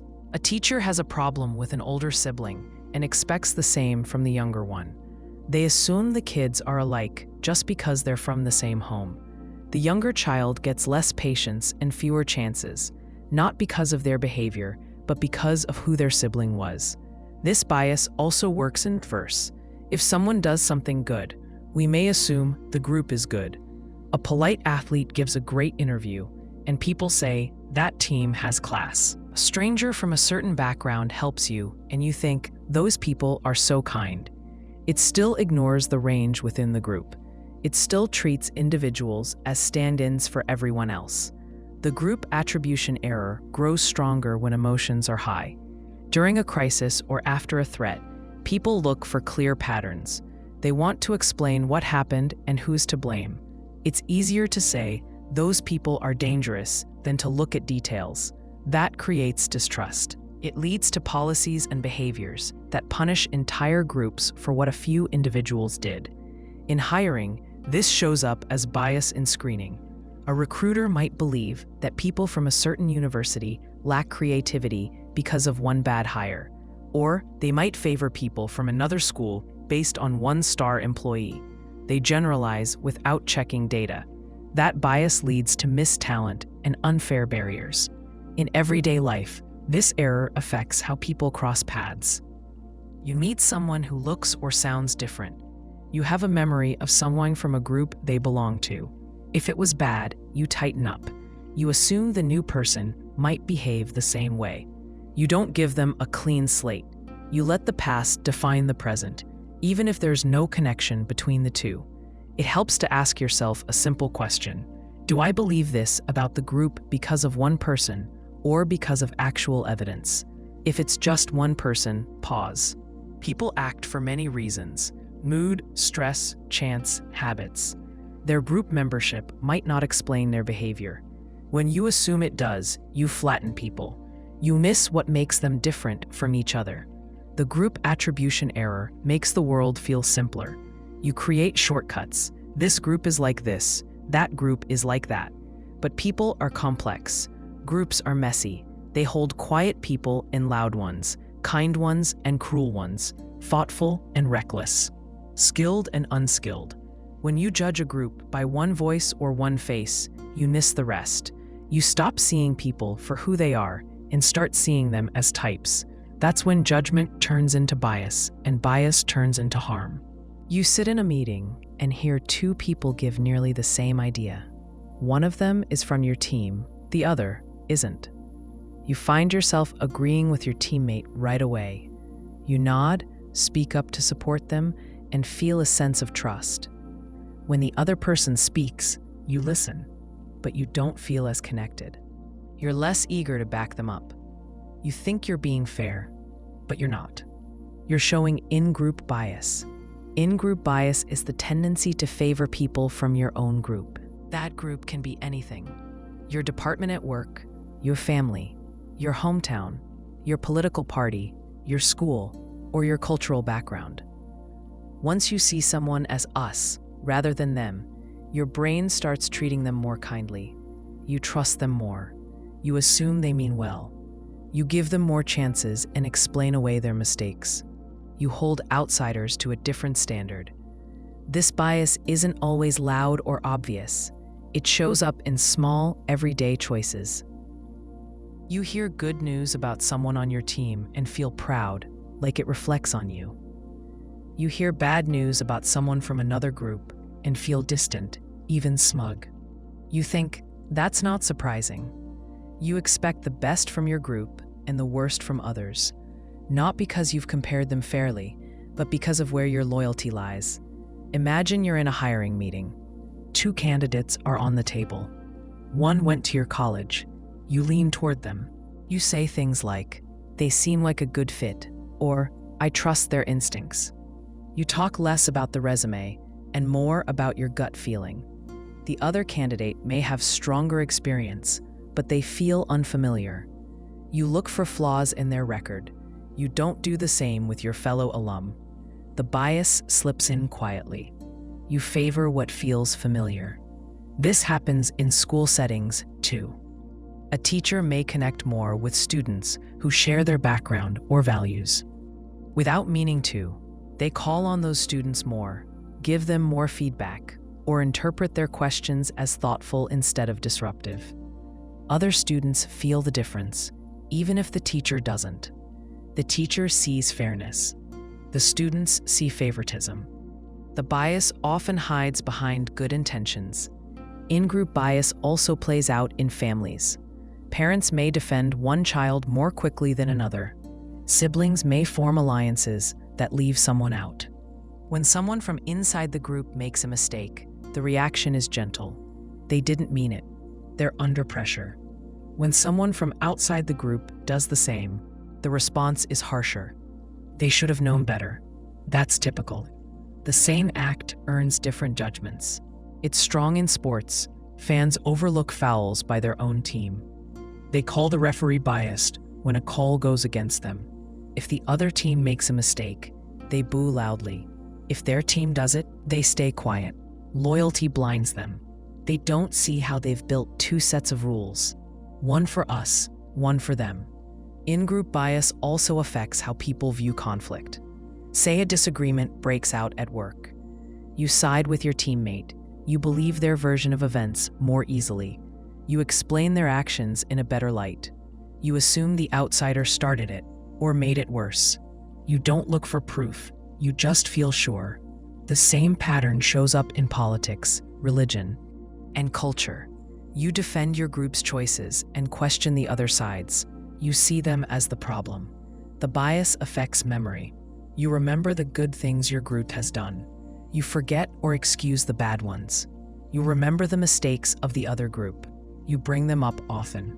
You use them to explain current behavior. They've always been like that. They never change. Your view of the task shifts based on loyalty. This bias isn't about reason. It's about identity. Once you feel like you belong to a group, your brain starts protecting that group. You overlook problems. You exaggerate strengths. You bond with members more quickly and judge them less harshly. It feels like fairness, but it's not. It's a lens that changes how you see and how you act. In-group bias makes it harder to work across lines. It creates echo chambers. Everyone inside the group agrees with each other. Outside voices sound wrong even before they speak. The group stops listening. They trust only their own and push away anyone who challenges them. That kind of thinking leads to division. It also leads to bad decisions. Imagine a project team that only trusts their own members. They don't take feedback from other departments. They assume outsiders don't get it. They ignore warnings, miss details, and repeat mistakes. In the end, the project fails. But they don't blame the team. They blame everyone else. That's what in-group bias does. It traps people in a false sense of confidence. You also see this bias in crisis. During stress, people tighten their circles. They stop trusting outsiders. They look for someone to blame. They say, "We're doing the right thing." They're not. Even when the facts don't support that view, it feels safer to believe it. Bias creates comfort, but it does it by distorting truth. This bias hurts fairness. People from outside the group get fewer chances. They're judged more quickly and forgiven more slowly. Their ideas are questioned more. Their mistakes are remembered longer. It's not always hostile. Sometimes it looks like caution, but the effect is the same. They don't get a fair shot. In-group bias can also block growth. If you only trust your group, you miss out on new ideas, better methods, and stronger teams. You limit your world.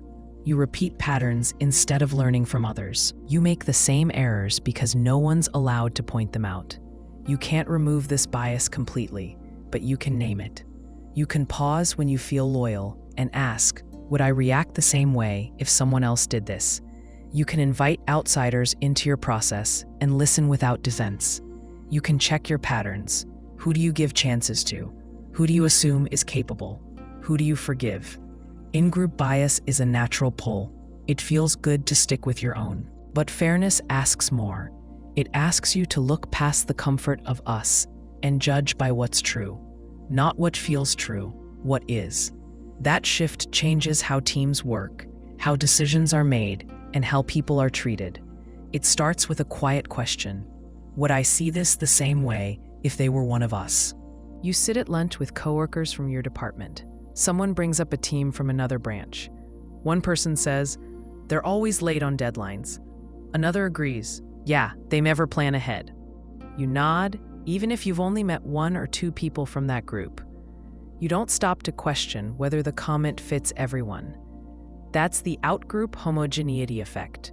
The Outgroup Homogeneity effect is the belief that people in other groups are more alike than they really are. You see your own group as full of individuals with unique traits, opinions, and habits, but you think other groups are all the same. You flatten their differences and treat them as one type. This bias makes it easier to judge, to dismiss, and to misunderstand. Think about high school.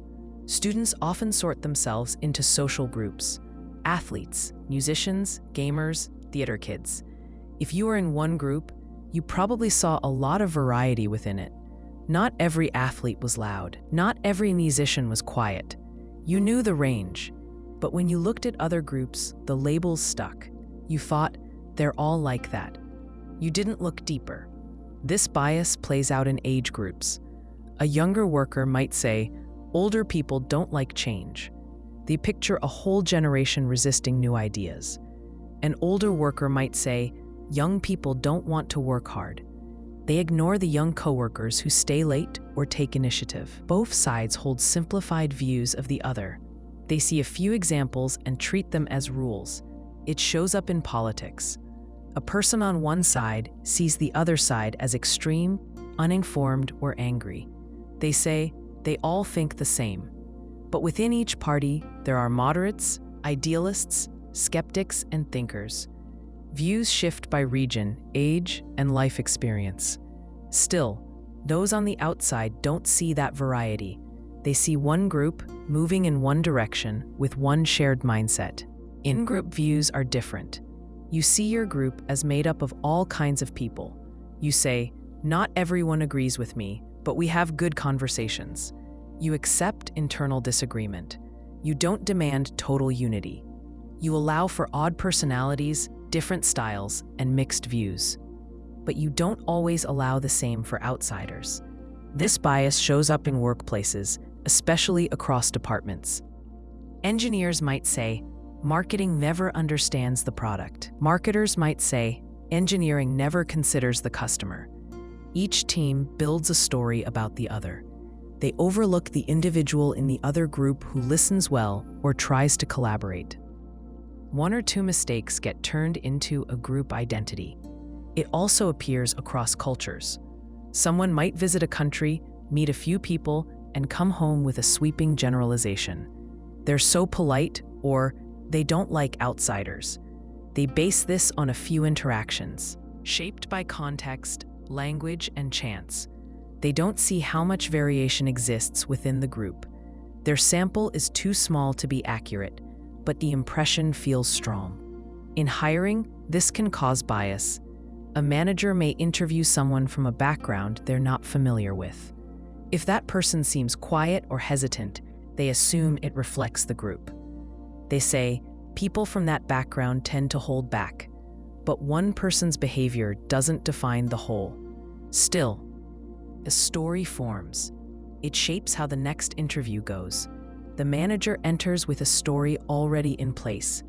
This error often builds from fear or uncertainty. When you don't know a group well, you don't see the detail. You rely on what you've heard, what you've seen once, or what the loudest members show. You miss the quiet voices, the exceptions, and the middle ground. You stop seeing people and start seeing categories. The media can make this worse. Stories that highlight one person's crime, mistake, or loud opinion get more attention than everyday actions.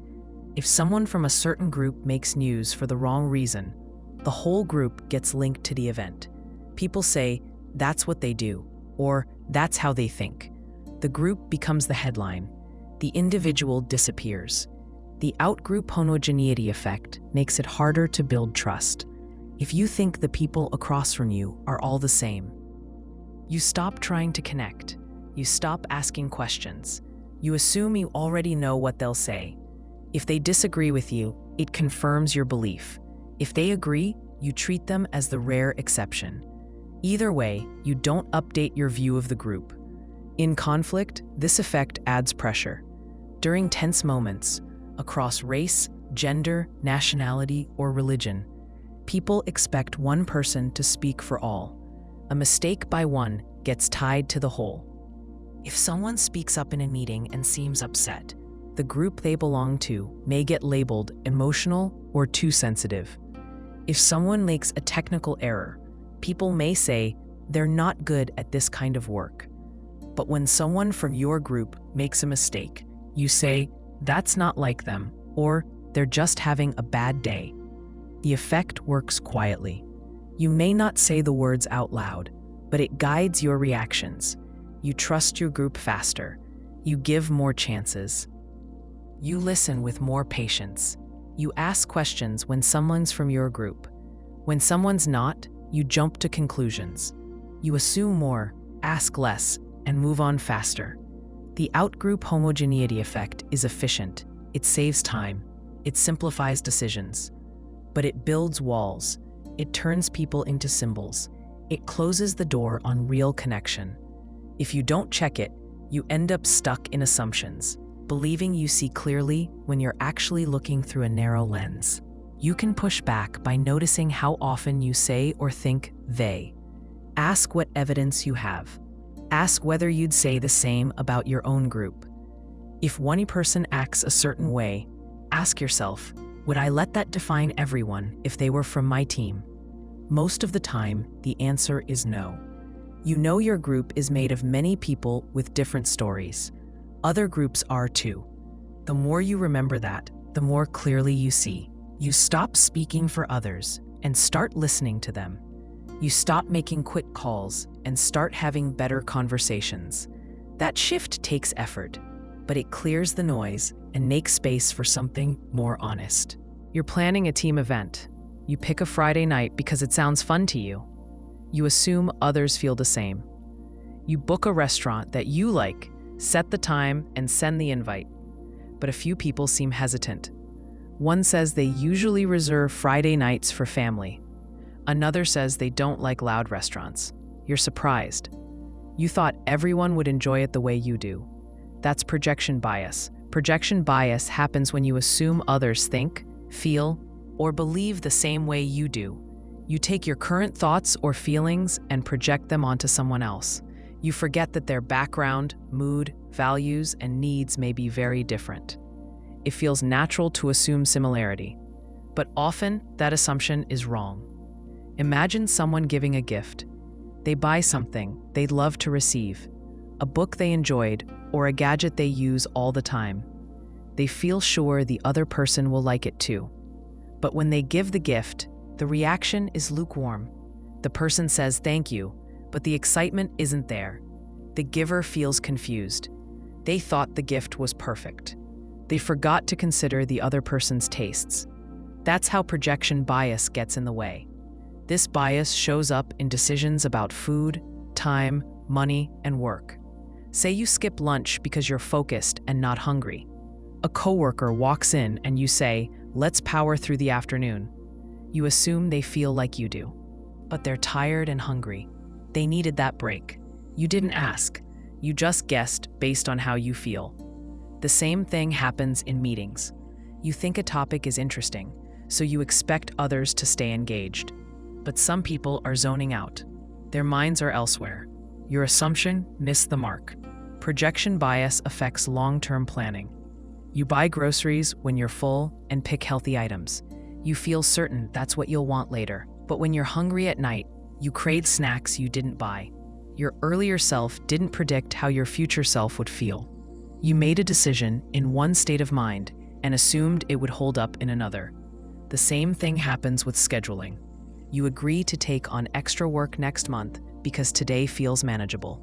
You assume you'll feel the same way later. When the deadline comes, you're overloaded.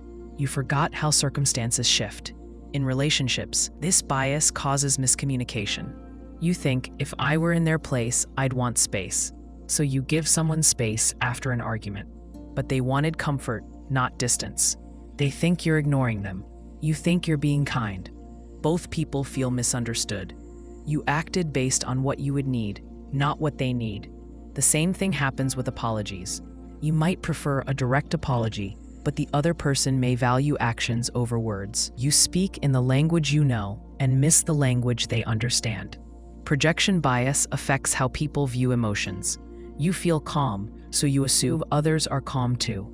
You don't notice someone nearby is stressed. You misread silence as agreement. You think your logic is obvious, so anyone who disagrees must be unreasonable. But they may be reacting from a different emotion, a different experience, or a different need. You think they're like you, they're not, and that small gap causes big misunderstandings. In leadership, this bias can lead to poor decisions. A manager who loves public praise may assume others want the same. So they recognize someone in a meeting. The person looks uncomfortable. Later, they say they would have preferred private feedback. The manager is surprised. They thought they were doing something thoughtful. They didn't ask, they just assumed. This bias also appears in conflict. You explain your point and expect the other person to see it your way.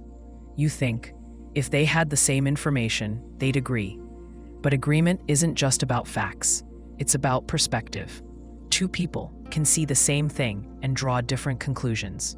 You assume similarity in how people reason. That leads you to believe they're wrong or stubborn when they simply see it differently. In parenting, this bias shows up when adults forget what it's like to be a child. A parent might say it's not a big deal when a child is upset. To the parent, it's not. But to the child, it is. The parent projects their adult view and dismisses the child's feelings. The child learns that their emotions are not taken seriously. Over time, that gap widens trust. Projection bias also affects how people vote or support causes. Someone who values financial freedom may assume others vote based on economics. Someone who values social justice may assume others feel the same urgency. They each project their motivations onto the broader public. When the election results don't match their expectations, they feel shocked. They thought their view was shared more widely than it was. They didn't account for the range of values that drive others. This bias appears in design and marketing. A team creates a product based on what they like. They assume users will respond the same way. But when the product launches, it doesn't connect. The design team wonders what went wrong. They didn't test widely enough. They assumed their taste represented the average user. It didn't. The result didn't meet real needs. It just reflected the team's own preferences. Even in friendships, this bias causes tension. You might skip checking in on someone because you'd want space if roles were reversed, but they feel hurt that you didn't reach out. Or you might invite them to something you'd enjoy without asking what they like. You forget they're not you. You act from your own script and assume it fits. Projection bias isn't selfish, it's automatic. Your own thoughts and feelings are the most accessible. They come first. It takes effort to step outside of them, but when you do, the view changes. You start to ask, what might they need, instead of, what would I want? You ask before assuming. You listen before judging. You pause before filling in someone else's mind with your own. That shift improves decisions, conversations, and relationships. It's a simple move from they must feel like I do to they might not. That's where better understanding begins. You scroll through social media and see a product with thousands of likes. The comments are positive. People say it changed their life. You pause. You weren't looking for that item, and you don't know much about it. But now you're interested. You think, maybe I should try it. You don't stop to ask whether those people are like you, or whether the product meets your needs. The numbers look convincing. This is the illusion of social validity. The illusion of social validity is the belief that something is true, right, or valuable just because many people believe it, approve of it, or do it. It's a type of social proof. You assume that popularity equals quality. If a crowd gathers, you look. If others cheer, you feel like cheering too. The behavior of the group becomes evidence in itself. But crowds can be wrong. Numbers can mislead, and following the group doesn't always lead to better choices. This bias shows up in public settings. You walk past two restaurants. One is full, the other is nearly empty. You assume the full one must be better. You don't check the menus or read reviews. You go with the crowd. Maybe it's the right call, or maybe the busy one just had a tour group arrive. Maybe the empty one has great food but poor signage. Either way, the crowd becomes your evidence. The same effect happens in meetings. Someone offers an idea. A few people nod or speak in support. You haven't formed your opinion yet, but now it feels risky to disagree. You assume they must know something you don't. The idea picks up momentum. You go along with it, even if you have doubts. You never test your own thinking. The group gave it weight, so you stayed quiet. In classrooms, students often hesitate to speak up if no one else does. A teacher asks a question. You know the answer, or you think you do, but you look around first. No one raises a hand. You start to doubt yourself. You think, maybe I'm wrong. You stay silent, but everyone else may be thinking the same thing. The silence becomes a signal, not of doubt, but of fear. The group's behavior shapes individual choices, even when the logic doesn't add up. This bias also drives trends. A style takes off, a phrase spreads, a challenge goes viral. People join in, not because they like it or believe in it, but because they see others doing it. They think, if it's everywhere, it must be good. They don't stop to ask where it started or who benefits. The repetition becomes its own form of truth. You see this in reviews. A product with thousands of 5-star ratings feels more trustworthy than one with a few thoughtful, balanced reviews. You click on the popular one, but those ratings may be bought, biased, or based on early hype. You trust the crowd. You assume that many people can't be wrong, but they can. The illusion of social validity also shows up in cultural beliefs. A certain value gets repeated about work, beauty, success, or relationships. Over time, people stop questioning it. They assume it's true because so many others seem to believe it. They build their lives around it. They compare themselves against it. But the popularity of a belief doesn't make it wise, fair, or helpful. Think about parenting. One approach becomes popular. A certain schedule, a sleep method, a reward system. Parents adopt it because everyone's doing it. They ignore whether it fits their child or their home. They fear falling behind. But children are different. Families are different. What works for one group may not work for another. Still, the group shapes the decision. This bias also affects how people view authority. If a leader has a big following, people assume they must be right. They say they have millions of supporters. The size of the group becomes proof, but big crowds form around all kinds of ideas, some helpful, some harmful. The number of voices doesn't measure the truth of the message. In politics, this bias drives voting behavior. A poll shows a candidate in the lead. People shift support, thinking they don't want to waste their vote. They believe the front-runner must be the best choice. They follow momentum, not policy. The illusion turns popularity into a reason instead of a result.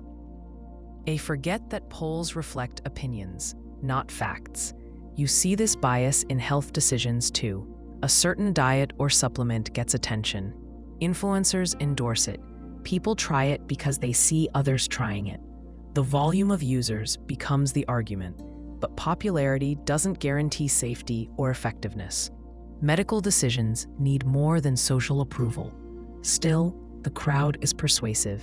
The illusion of social validity also appears in protests or public crises. If a group chants something loudly, others join, even if they're unsure what it means. The energy of the crowd creates certainty. People feel pulled along. Their doubt fades. They act based on the group's confidence, not their own understanding. In the workplace, this bias leads to bad habits. A new tool is rolled out. A few teams start using it, and others follow. They assume it must be better, but no one checks whether it improves performance. It just becomes the norm. The behavior spreads faster than the reasoning. You also see this in ethical decisions. If no one speaks up about a problem, others stay quiet. They assume the silence means approval. If many people cut corners, it starts to feel normal. People say, "That's just how it's done here." They stop asking whether it's right. The group's behavior becomes the standard. This bias plays out in small ways too. You laugh at a joke because others laugh, not because it's funny. You clap because others clap. You stand when others stand. You rarely stop to ask why. You act to stay in rhythm with the group. That rhythm becomes comfortable, but comfort doesn't always equal clarity. The illusion of social validity works fast. Your brain looks for shortcuts. If lots of people do something, your mind assumes it must be safe, smart, or right. That saves effort. It keeps you from having to question everything. But it also leads you to ignore the details, skip the thinking, and copy behavior that may not serve you. You don't have to reject the group, but you can pause before following it. Ask, is this popular because it's good, or just because it's popular? Look at the source, check the facts, try standing still before moving with the crowd. Sometimes what everyone's doing makes sense, sometimes it doesn't. The number of people doing it doesn't answer the question. You open your phone and scroll through photos. Someone just bought a new car. Someone else is on vacation. Another person posted about a promotion. You look around your own life and feel smaller. You think, I should be doing more. You were fine 5 minutes ago, but now you feel behind. That's the social comparison illusion. This bias happens when you measure your value by comparing yourself to others. You don't judge your life by its own standards. You judge it against what you see. Most of those comparisons go upward. You look at people who seem to have more money, more status, more beauty, more followers. Their lives become the measuring stick. You assume they're doing better. You assume you're not doing enough. This kind of thinking creeps in quietly. You walk into a meeting and hear a coworker give a polished update. They sound confident. You think, I don't speak like that. You forget that they've rehearsed. You forget you were clear and useful in your last meeting. You shrink a little. You give them more credit than you give yourself. It happens in classrooms. A student answers quickly. They use strong vocabulary. You stay silent. You tell yourself they're smarter. You don't see the work they did outside class. You don't see what they struggle with. You see the part they show.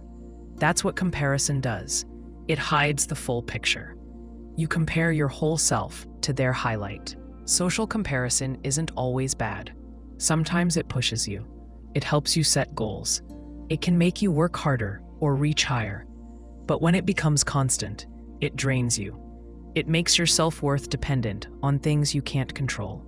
No matter what you do, someone else will always have more. That's how the illusion keeps you chasing. Think about fitness. You start working out and feel good. You run a mile, and that's a win. Then you see someone run 5. You see their pace, their form, their finish line. You stop feeling proud of your mile. It felt like progress. Now it feels like failure. But you didn't get slower. They just moved your bar. You see this in careers. You might be proud of your role until a friend posts about their new job. They mention salary or perks. You start to question your path. You wonder if you've made the wrong choices. You forget why you chose your role in the first place. You don't think about what you enjoy or what fits your values. You think about what looks better to others. Social media makes this worse. You see curated lives. You see good angles, clean homes, smiling kids. You don't see the arguments, the mess, or the stress. You see the part that's meant to be seen. You compare your reality to their version of reality. That comparison is never fair, but it still feels real. This bias also shows up in income. You hear that someone your age makes more money. You think you're behind. You don't think about location, job type, or family help. You think in numbers. You forget that success looks different for different people. You forget that money doesn't tell the whole story. Still, the number sticks in your head. It becomes a score, even if no one's keeping one.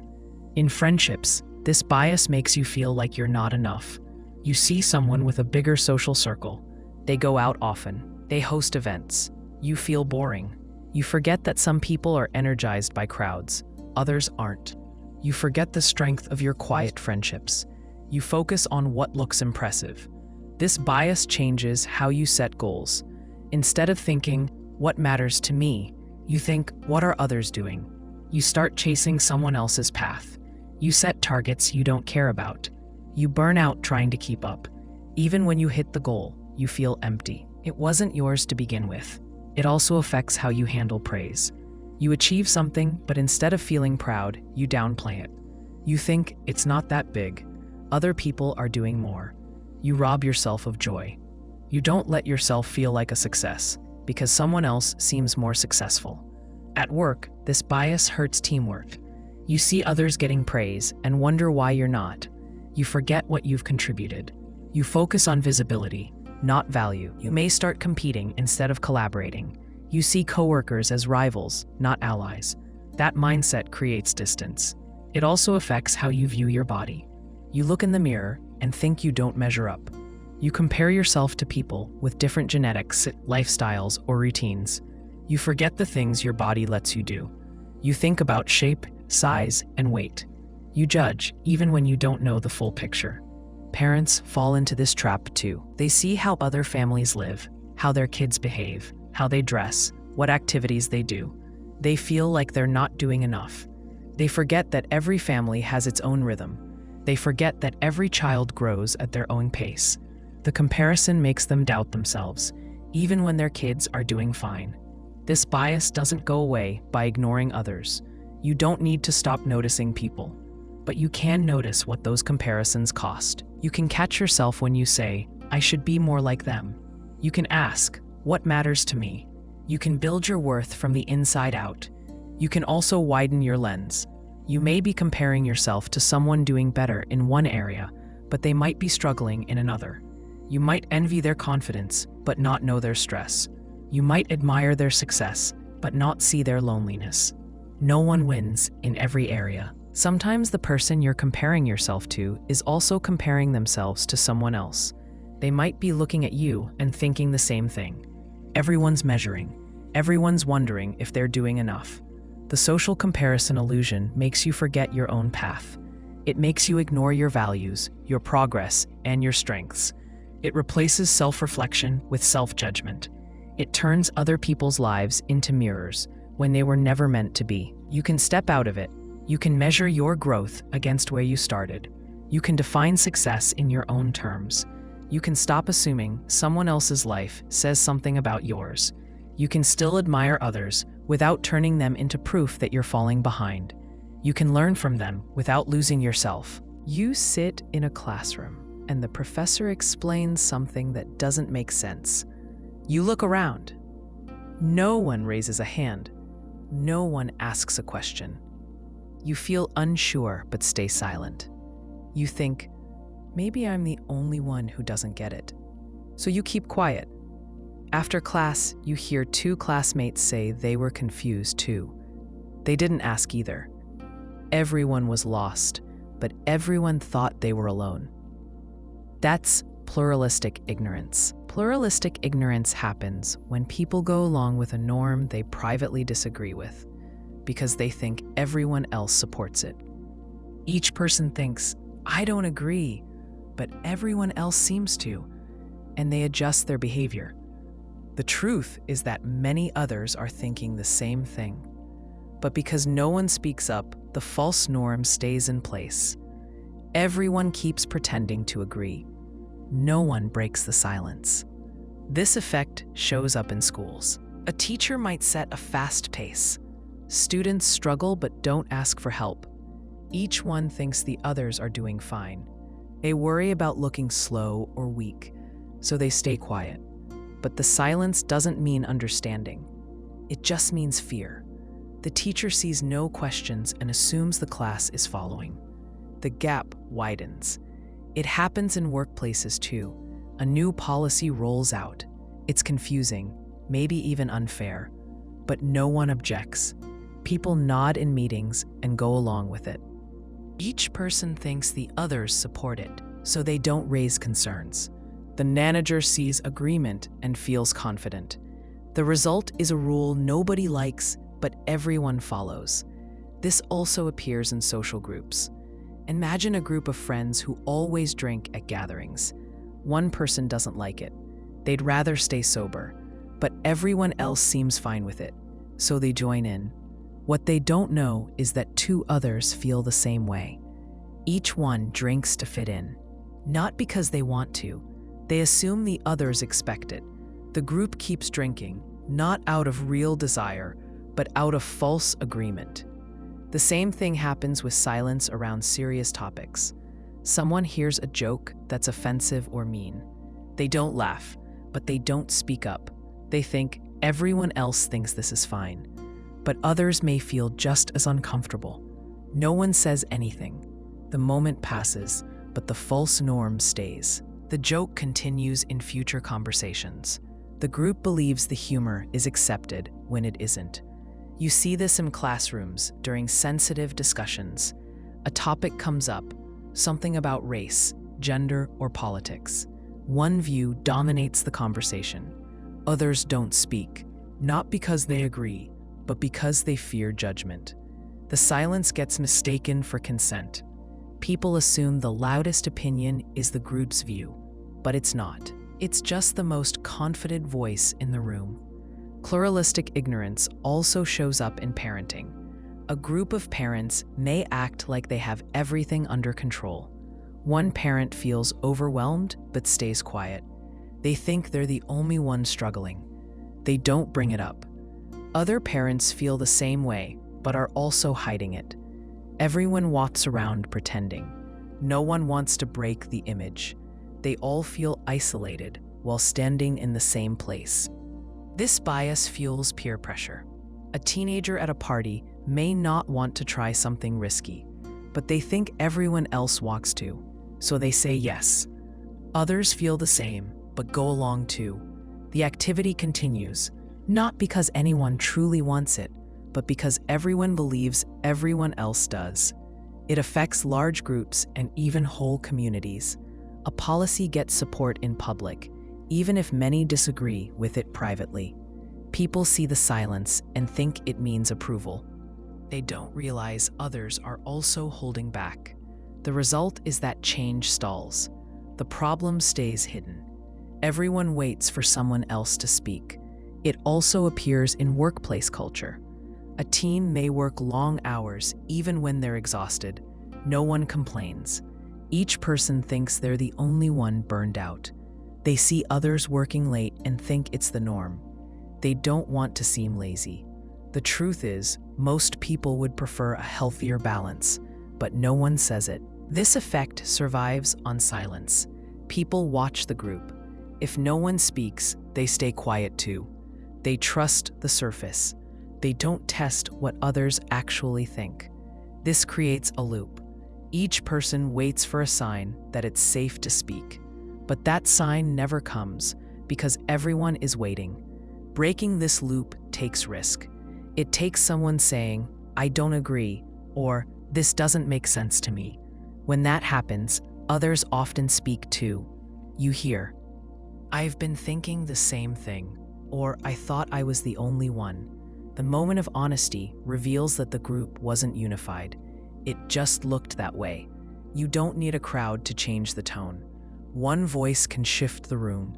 One person raising a hand, asking a question, or saying they're unsure opens the door. It gives others permission to do the same. It turns false silence into real conversation. It shows that doubt or disagreement is not unusual. It's human. People want to belong. That's why this bias holds power. You don't want to be the odd one out. You don't want to go against the group. So you scan for signs. You take your cues from others. But if everyone's doing that, no one is being honest. No one knows what the group truly thinks. they just mirror what they see. It helps to remember that others have doubts too. If you feel confused or unsure, it's likely someone else does too.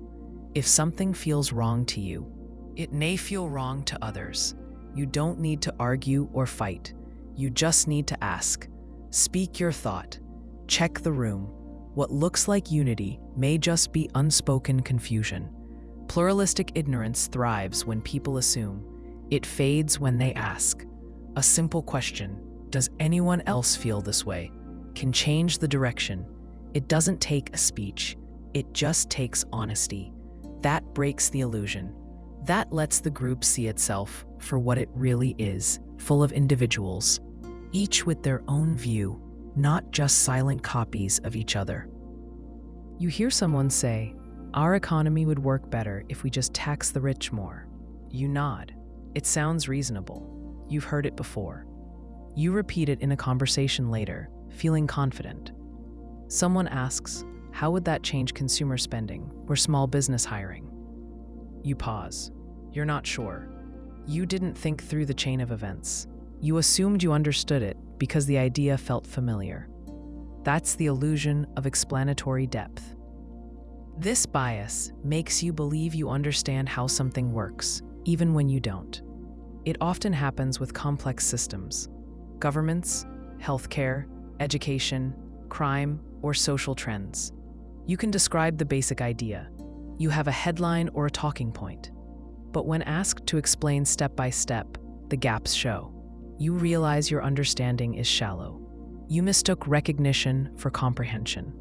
Imagine you say, "Public school funding is broken." Someone asks, "Where does the funding come from?" You reply, "Taxes." Then they ask, "Which taxes? Local, state, federal? How are they distributed?" You realize you don't know. You assumed schools just get money from the government. You didn't think about property taxes, zoning, or state budgets. You believed you understood the problem because the phrase felt simple. But systems often look simple from far away. The closer you look, the more parts you see. The illusion of explanatory depth isn't about intelligence. It's about how your mind handles knowledge. You store concepts in summary form. You pick up simplified ideas from news, social media, or conversations. These summaries feel complete because you've heard them repeated. They sound like knowledge. You rarely test them. You rarely try to explain them in detail until someone asks you to. That's when the illusion cracks. It shows up in discussions about policing. You might say, "Police should focus more on community building." It sounds good. But how would that work in practice? What would the training look like? How would departments balance it with emergency response? What does the data say about these efforts? If you haven't looked closely, your understanding may not go far beyond the phrase itself. People carry these shallow explanations into arguments. One person says, "The system is unfair." The other says, "People should just follow the rules." Both think they understand the topic. Both feel confident. But if you press for detail, how laws get made, how discretion works, how enforcement varies, both may struggle. They've built opinions on outlines, not on full maps. This bias affects how people vote. A person might choose a policy because they think it will lower prices or improve access, but they may not understand how that policy works across regions, industries, or communities. They support the outcome but don't understand the path. When asked to explain, they shift back to slogans. They repeat what they've heard instead of reasoning through the system. It also appears in personal conversations. You might say, "They should just leave that relationship." It feels obvious. But do you understand their situation, their finances, fears, or support system? The simple answer skips the structure behind their choice. You assume their problem is like a switch. On or off, stay or go. But real lives involve layers, emotions, habits, risks. You don't need to know every detail to care. But assuming you understand it all does more harm than good. This illusion shows up in everyday tasks too. You might say you know how a bill becomes a law. But if someone asks you to walk through each step, you might get stuck. You remember Schoolhouse Rock or a diagram from school, but you can't name the committees, the rules for amendments, or the role of lobbying. You thought you knew, but the depth wasn't there. This same pattern shows up in technology. You say the algorithm is biased. That may be true, but can you explain how the algorithm works? What kind of data it uses? How training sets shape the results? Many people point to algorithms as causes, but don't understand their structure. That doesn't mean the concerns are invalid. It just means the explanation doesn't go far enough to solve the problem. The illusion also affects how people judge others. You might say they're acting entitled. You assume you understand their behavior. But have you thought about their background, expectations, or pressures? Judging someone's action requires context, but the brain is quick to assign labels and stop there. It fills in the rest with assumptions. That's easier than digging into causes. The illusion grows stronger the less you check it. This bias is often supported by group talk. You hear the same view repeated. It gains weight through familiarity. No one asks deep questions. No one pushes for specifics. The summary becomes the standard. Anyone who asks for detail sounds like they're complicating things. But systems are complicated. Acting like they're not creates false clarity. You also see this bias when people switch between topics. Someone might speak with confidence about taxes, and pivot to healthcare, then immigration, then housing. Each time, they offer a one-sentence explanation. It sounds fluent, but when you ask for details, how a healthcare subsidy works or how zoning affects rent, they can't go further. The illusion lives in the shift. Moving quickly from one idea to the next keeps the surface smooth. Staying in one topic long enough reveals the gaps. This bias becomes dangerous when people in power rely on it. A leader may support a law without understanding its unintended effects. A manager might adopt a policy because it worked elsewhere, without seeing the structural differences. When depth is missing, good intentions often fall apart in practice. The outcome doesn't match the goal. You can start to check this illusion by doing one simple thing. Try to explain something out loud, step by step. Ask yourself, could I teach this to someone else? If not, you might not understand it as well as you think. That's not a failure. That's a start. Gaps in understanding aren't shameful. They're chances to learn. When someone asks, "What do you mean by that?" don't see it as a challenge. See it as a chance to test the depth. Can you explain your idea without sliding back to headlines or slogans? Can you describe how it works, not just how it sounds? If not, you're not alone. Most people are carrying partial knowledge, but the ones who see that clearly are the ones most ready to grow. You hear a claim on the news. A few days later, you see it on social media. Someone mentions it at work. A podcast brings it up in passing. You don't remember the original source, but now it feels familiar. You think, there must be something to it. You start repeating it yourself. You haven't checked it. You just keep hearing it. That's the availability cascade. The availability cascade happens when a belief gains traction, not because it's true, but because it gets repeated so often, it becomes easier to recall, easier to accept, and harder to question. The more you hear it, the more real it feels. This effect doesn't rely on evidence. It relies on frequency. The claim enters the public space, gets repeated, and becomes accepted. The repetition creates a false sense of consensus. People are more likely to believe what they can easily bring to mind. That's called the availability heuristic. If an idea comes up often, your brain sees it as more important, more credible, or more common than it might actually be. This is why news stories about rare events, like plane crashes or violent crimes, can make people think those things are happening all the time. The actual risk hasn't changed, but the repeated exposure makes it feel urgent. The cascade begins with a simple message. The message spreads, on the news, in conversation, through social media, or via influencers. At first, people share it because it sounds interesting or shocking. Others pick it up because they hear it often and think it must be valid. Eventually, the belief becomes what everyone knows, even if few people have looked into it deeply. It shifts from claim to assumption. Think about the idea that vaccines cause autism. That claim started with a flawed study that was later retracted. But the idea caught on. It repeated across news outlets, parenting forums, and social media. Celebrities mentioned it. Parents shared stories. Over time, repetition gave it weight. The scientific community pushed back, but the belief had taken hold. It had entered the cascade.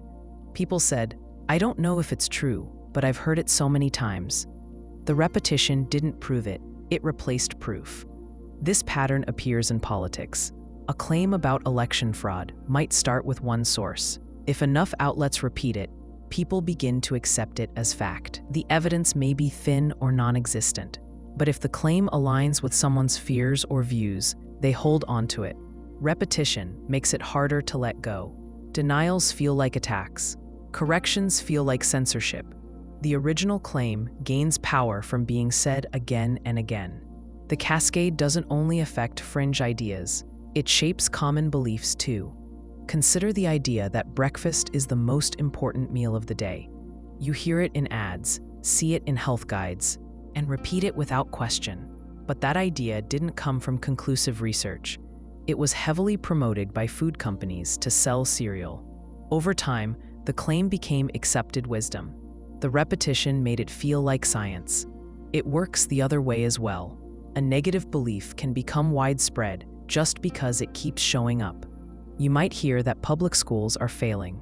You see a few examples: bad test scores, a frustrated teacher, a school in disrepair. News outlets highlight problems because they draw attention. The more often those stories appear, the more broken the whole system seems. But many schools are doing well. The full picture is mixed. The cascade flattens it. Repetition pushes nuance out. The effect isn't always dramatic. It shows up in smaller things.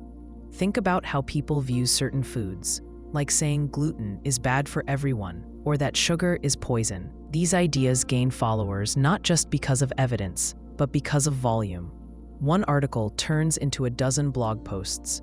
One celebrity comment leads to dozens of memes. The more people repeat it, the more it feels correct. People stop asking, "Is this supported?" and start saying, "Well, I've heard." The cascade grows faster online. A tweet gets shared, a headline gets clipped, a quote gets removed from context. These fragments move quickly. People don't read full stories. They don't look for the source. They react to what they see and share it again. The message becomes easier to recall than the facts behind it. It becomes more believable than the correction that follows. Once a belief enters the cascade, people resist changing their minds. When someone challenges the idea, it feels like a threat. The belief has become part of their identity or worldview. Admitting it might be wrong feels risky, so they double down. They repeat it again. They add their voice to the noise, making the cascade stronger. This doesn't mean people are gullible. It means people are human. Repetition is powerful. It shapes memory and perception. It helps the brain make quick decisions, but it also creates shortcuts that can mislead. Most people don't have time to verify every claim, so they rely on what feels familiar. Familiarity becomes a stand-in for truth. This is why marketing works the way it does. A brand repeats a slogan until it sticks. A product becomes popular, not because of its quality, but because it's seen often. Everyone's talking about it becomes the reason to try it. The cascade turns visibility into value. The same applies in hiring. A resume with a well-known name stands out more, even if a lesser-known applicant is stronger. The familiar name gets repeated across conversations and becomes easier to trust. The cascade shows up in performance reviews, promotions, and even reputation. Once someone is seen as high potential, that label repeats and becomes a self-fulfilling cycle. The danger in all this is mistaking noise for signal. Just because an idea is loud doesn't mean it's right. Just because it's common doesn't mean it's proven. The availability cascade rewards repetition, not accuracy. It gives power to the persistent, not always the correct. People can guard against it by slowing down. Ask where the belief started. Ask who benefits from it spreading. Ask whether you've seen strong evidence or just strong repetition. Being skeptical doesn't mean rejecting everything. It means checking whether belief matches fact or just frequency. Even common knowledge deserves scrutiny, especially if it travels fast and spreads wide. The loudest idea isn't always the best one. Sometimes it's just the one we've heard the most. You're part of a group working toward a goal you believe in. Maybe it's a political cause, a school project, a social movement, or a team at work. You trust the people beside you. You care about the outcome. Then, someone suggests a shortcut. It bends the rules, but it helps your side win. No one speaks up. You stay quiet too. It feels wrong, but you tell yourself it's necessary. That's the illusion of morality in groups. This illusion happens when people excuse or justify actions they'd normally reject, because those actions support the group's goals. The cause feels bigger than the rule. Loyalty takes priority over ethics. What would feel wrong on your own starts to feel acceptable in a group. You don't stop to ask if it's right. You just ask if it helps your side. Imagine a team in a company bidding on a contract. The stakes are high. The competition is tight. One team member proposes withholding information that could make your bid look weaker. It's not illegal, just dishonest. Everyone looks around. No one objects. You nod along. You want to win. You tell yourself the other side would do the same. The group's silence becomes agreement. The goal matters more than the process. The same dynamic appears in schools. A student group campaigns for changes in policy. They face resistance. One member leaks private emails to gain public sympathy. It's a breach of trust, but it makes the group look like victims. Inside the group, no one challenges it. They say, "We had to do it." They weren't listening. They justify the act because the cause feels just. People in groups often create two moral systems, one for outsiders and one for insiders. If someone from the outside bends the truth, it's dishonest. If someone from your group does the same, it's strategy. The same act gets judged differently depending on who does it. The group gets a moral pass. This also shows up in protests. A group believes in justice. They organize a march. Tensions rise. Some members start to damage property. Others say nothing. They don't like it, but they don't speak up. They tell themselves it's a reaction to deeper injustice. They justify the action because the anger feels valid. The message matters, so the method becomes easier to excuse. In sports, fans excuse bad behavior from their own players but condemn it in opponents. A hard foul from your team is called tough play. The same move from the other team is dirty. Fans say, "We play with heart, they play to hurt." They overlook the harm when it helps their side. Group loyalty shifts how they see fairness. This bias also appears in political movements. A party may spread misleading claims about an opponent. Members repeat them because they serve the cause. They say, "It's politics," or "They'd do worse." The truth becomes less important than the outcome. They don't fact-check their own side. They save their scrutiny for others. The illusion grows stronger when people feel under attack. If your group is criticized, you circle the wagons. You stop asking hard questions. You treat doubt as disloyalty. You defend actions you'd normally challenge. You say, "We're doing the right thing," even if the method feels wrong. Loyalty becomes the moral shield. It also works through roles. In a group, responsibility gets spread. No one feels fully accountable. You think, "It wasn't my idea," or "I just went along with it." You don't feel like the one making the decision, so you don't weigh the ethics the same way. The group becomes the actor. The individuals feel less blame. That's why group behavior can become extreme. People act in ways they never would alone. They shout, insult, or even harm others. not because they've changed, but because the group gives them cover. They think, I'm part of something. They stop hearing their own doubt. The group's voice drowns it out. This also appears in law enforcement, military units, or corporate teams. A culture forms around protecting our own. If someone breaks a rule, others cover for them. They say, we handle things internally, or don't turn on your team. Silence becomes loyalty. The act gets buried, not because it's right, but because it came from one of us. The illusion of morality also grows when the goal feels noble. If your group fights for justice, fairness, or safety, it's easy to think your actions are always good. You focus on intention, not impact. You think, we're the good guys. That belief makes it hard to see when your side causes harm. You frame it as necessary damage, not real wrongdoing. This shows up in campaigns for social change. A group may shame or silence others who disagree. They may spread exaggerated claims or dismiss complex views. They say, we don't have time for nuance. They justify harsh tactics because they believe the cause is urgent. But urgency doesn't erase responsibility. Strong belief doesn't protect you from bias. In business, a company may launch a product they know has flaws. The team justifies it by saying, we're doing this for innovation. They push it out fast. If problems arise, they blame user error. The group shares the risk, so no one steps back. The goal, market share or disruption, overrides the moral pause. You might also see this in tight-knit communities.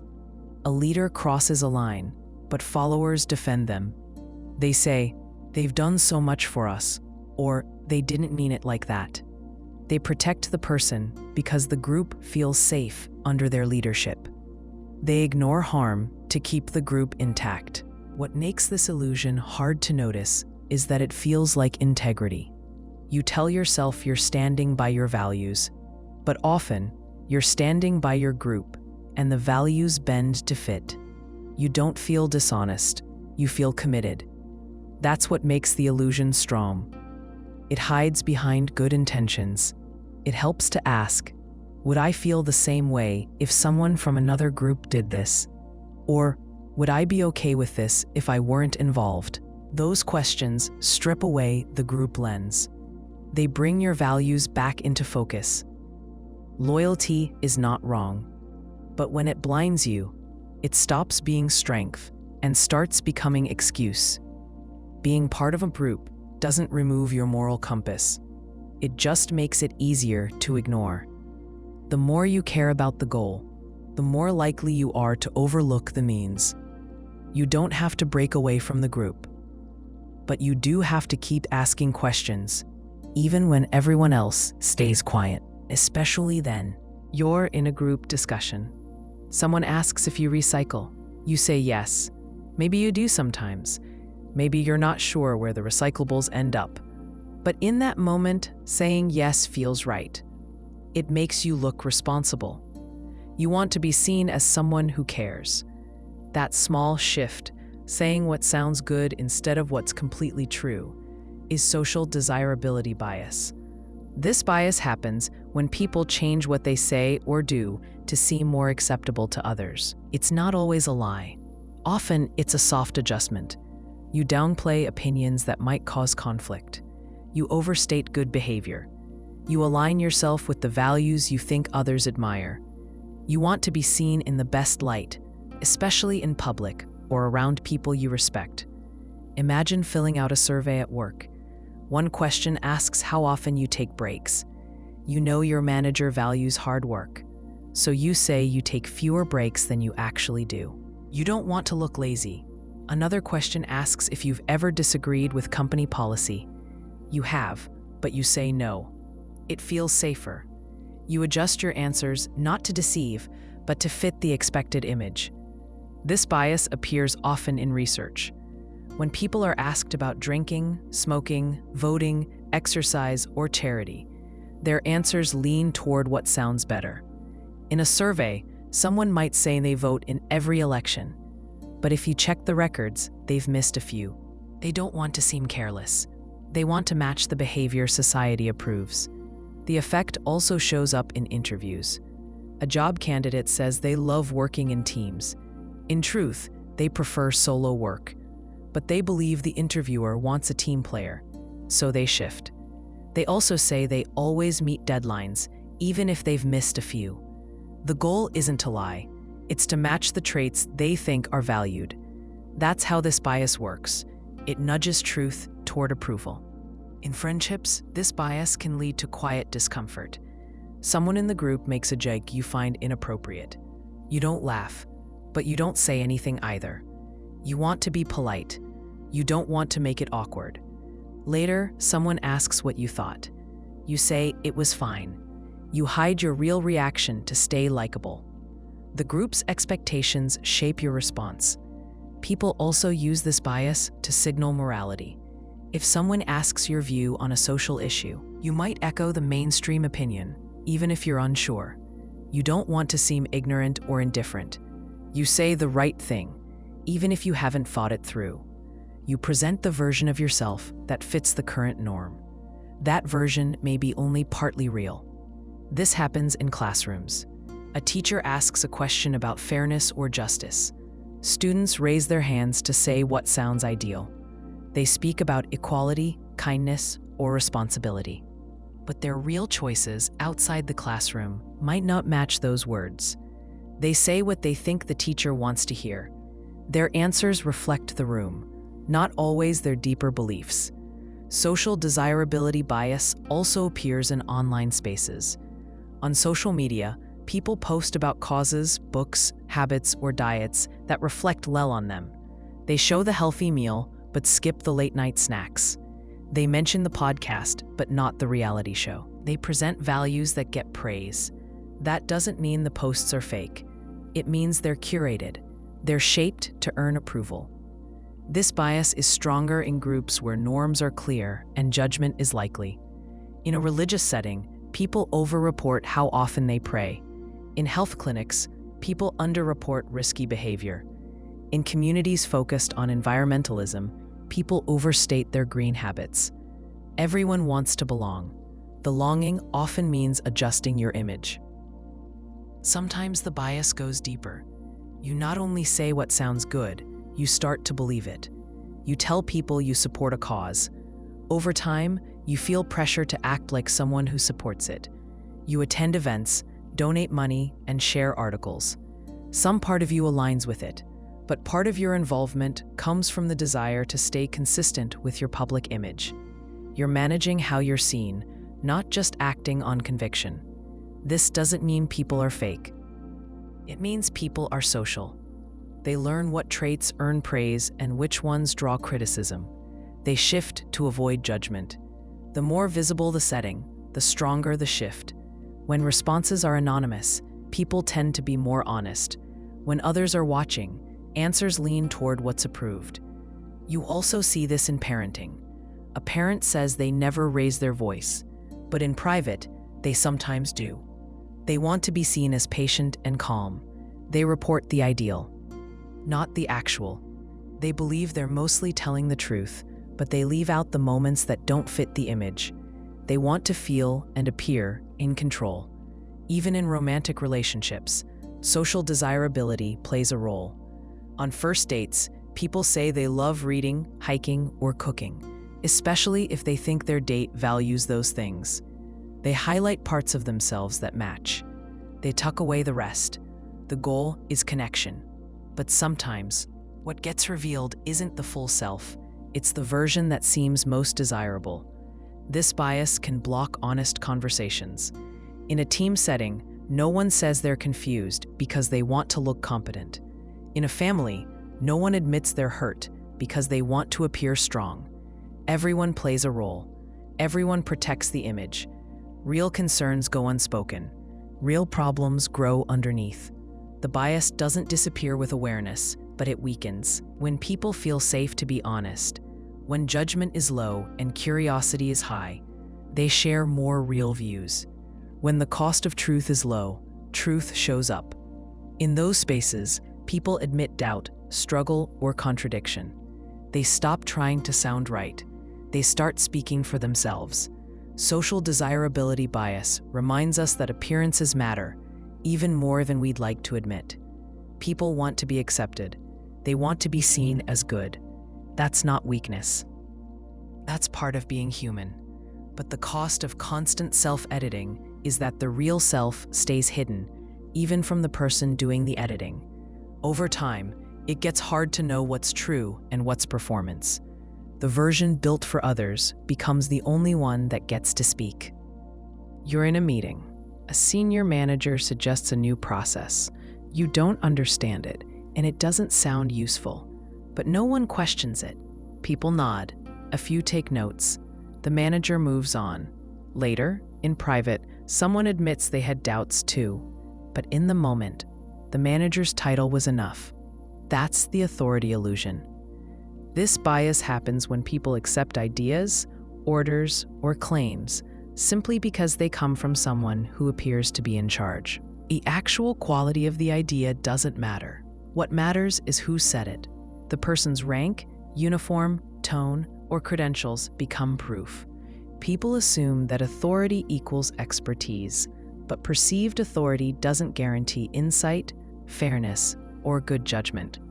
This illusion was tested in a famous experiment. Psychologist Stanley Milgram asked participants to deliver electric shocks to someone in another room. The person receiving the shocks was an actor, and the shocks weren't real. But the participants didn't know that. A man in a lab coat, calm, firm, and confident, told them to continue. Most people obeyed, even when the actor screamed or begged. They looked to the man in the coat. His authority overrode their own judgment. They followed, not because they wanted to hurt someone, but because they believed they had to. In daily life, the illusion shows up in less extreme ways. A doctor gives advice, and the patient follows. Even if the doctor hasn't listened carefully or explained the risks, the white coat carries weight. The patient assumes they must know best. A person in a suit presents a financial plan. The numbers don't add up, but the tone is smooth. The clients nod. They think he's the expert. The title, the setting, and the confidence fill in the gaps. In classrooms, students take what the teacher says as fact, even when it's based on opinion. They don't always ask, "Where did this come from?" They assume the teacher is right because the teacher is in front. That pattern stays with people. Later, in offices or institutions, they carry the habit forward. They look to whoever holds the pen, runs the meeting, or wears the badge. They wait to be told what to do. The illusion also appears in politics. A leader makes a claim, and supporters echo it without checking. They trust the office more than the evidence. If the leader sounds certain, people follow. Even when facts are thin, the image of authority fills the silence. People want to believe someone is in charge and knows the answer. In companies, this bias causes problems in decision-making. A CEO announces a plan. The team spots flaws but stays silent. They assume the leader must have thought it through. They second-guess themselves instead of challenging the top. The project rolls out and fails. Later, people say, "We had doubts," but no one wanted to speak up. The room followed the title, not the idea. This also affects how people respond to data. If a chart comes from a government agency or a known institution, it's more likely to be believed, even if the methods are unclear. If the same data comes from an unknown source, it's met with doubt. The label adds credibility, even when the content should be questioned. People believe the wrapper more than what's inside. The illusion isn't limited to institutions. It shows up in families and small groups too. A parent makes a rule. The child asks why. The parent says, "Because I said so." The child obeys. They've learned that questioning authority isn't welcome. That mindset can carry into adulthood. In group settings, some voices carry more weight just because they've spoken with authority in the past. Others defer out of habit, not because the reasoning is sound. It also happens in emergencies. A person in uniform gives instructions. Even if they're unclear or wrong, most people comply. The stress of the moment makes the illusion stronger. People want direction. They assume the person who steps forward knows more than they do. That's not always the case. In media, people trust certain anchors or commentators. The tone is confident, the set looks official, the voice sounds practiced. That creates a sense of trust, even when the claims are biased or unsupported. Viewers don't always check for sources. They accept what's said because it comes from a familiar figure. This bias becomes dangerous when it blocks dissent. If people assume authority is always right, they stop thinking for themselves. They stop asking questions.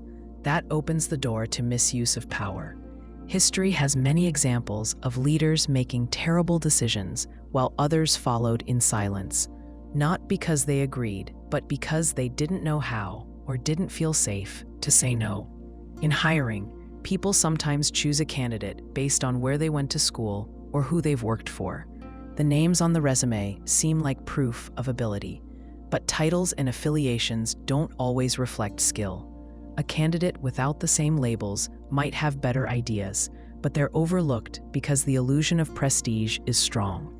Even in customer service, this plays out. A customer may accept bad advice from a manager that they would challenge from a junior employee.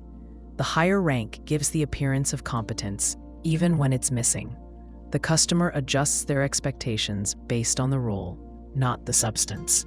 This bias can also keep bad systems in place. People trust processes just because they've been approved by someone in charge. They say, "This is how it's always been done." They assume the system was built on good logic. But many systems are just old habits in formal clothing. They survive because authority signed off once, not because they still make sense. To challenge this illusion, you don't need to distrust everyone in charge. You just need to pause and ask, does this make sense on its own? Separate the message from the messenger. Look for reasons, not just roles. A uniform, title, or confident voice might mean someone knows what they're doing, or it might just mean they've been listened to for a long time. People in authority can make mistakes. They can speak too soon, overreach, or act on bias. That doesn't make them bad, it makes them human. But the weight of their position means their errors carry further. That's why the people around them matter. If no one checks the logic, the group moves in the wrong direction faster. You don't need to oppose authority to question it. You just need to stay alert. Authority can guide, but it shouldn't replace thinking. When people rely on status instead of sense, they trade judgment for comfort. They follow, not because they agree, but because it's easier. The challenge is to ask, not just who's speaking, but does this hold up? The answer may not always be clear, but the question always matters. You grow up in a house where everyone removes their shoes before entering. You never question it. It's just what people do. Later, you visit a friend's home, and they walk in with muddy boots. You hesitate. It feels strange, maybe even disrespectful, though they don't see it that way. You realize what felt like a fact was just a norm, a rule you learned early that now shapes how you judge behavior.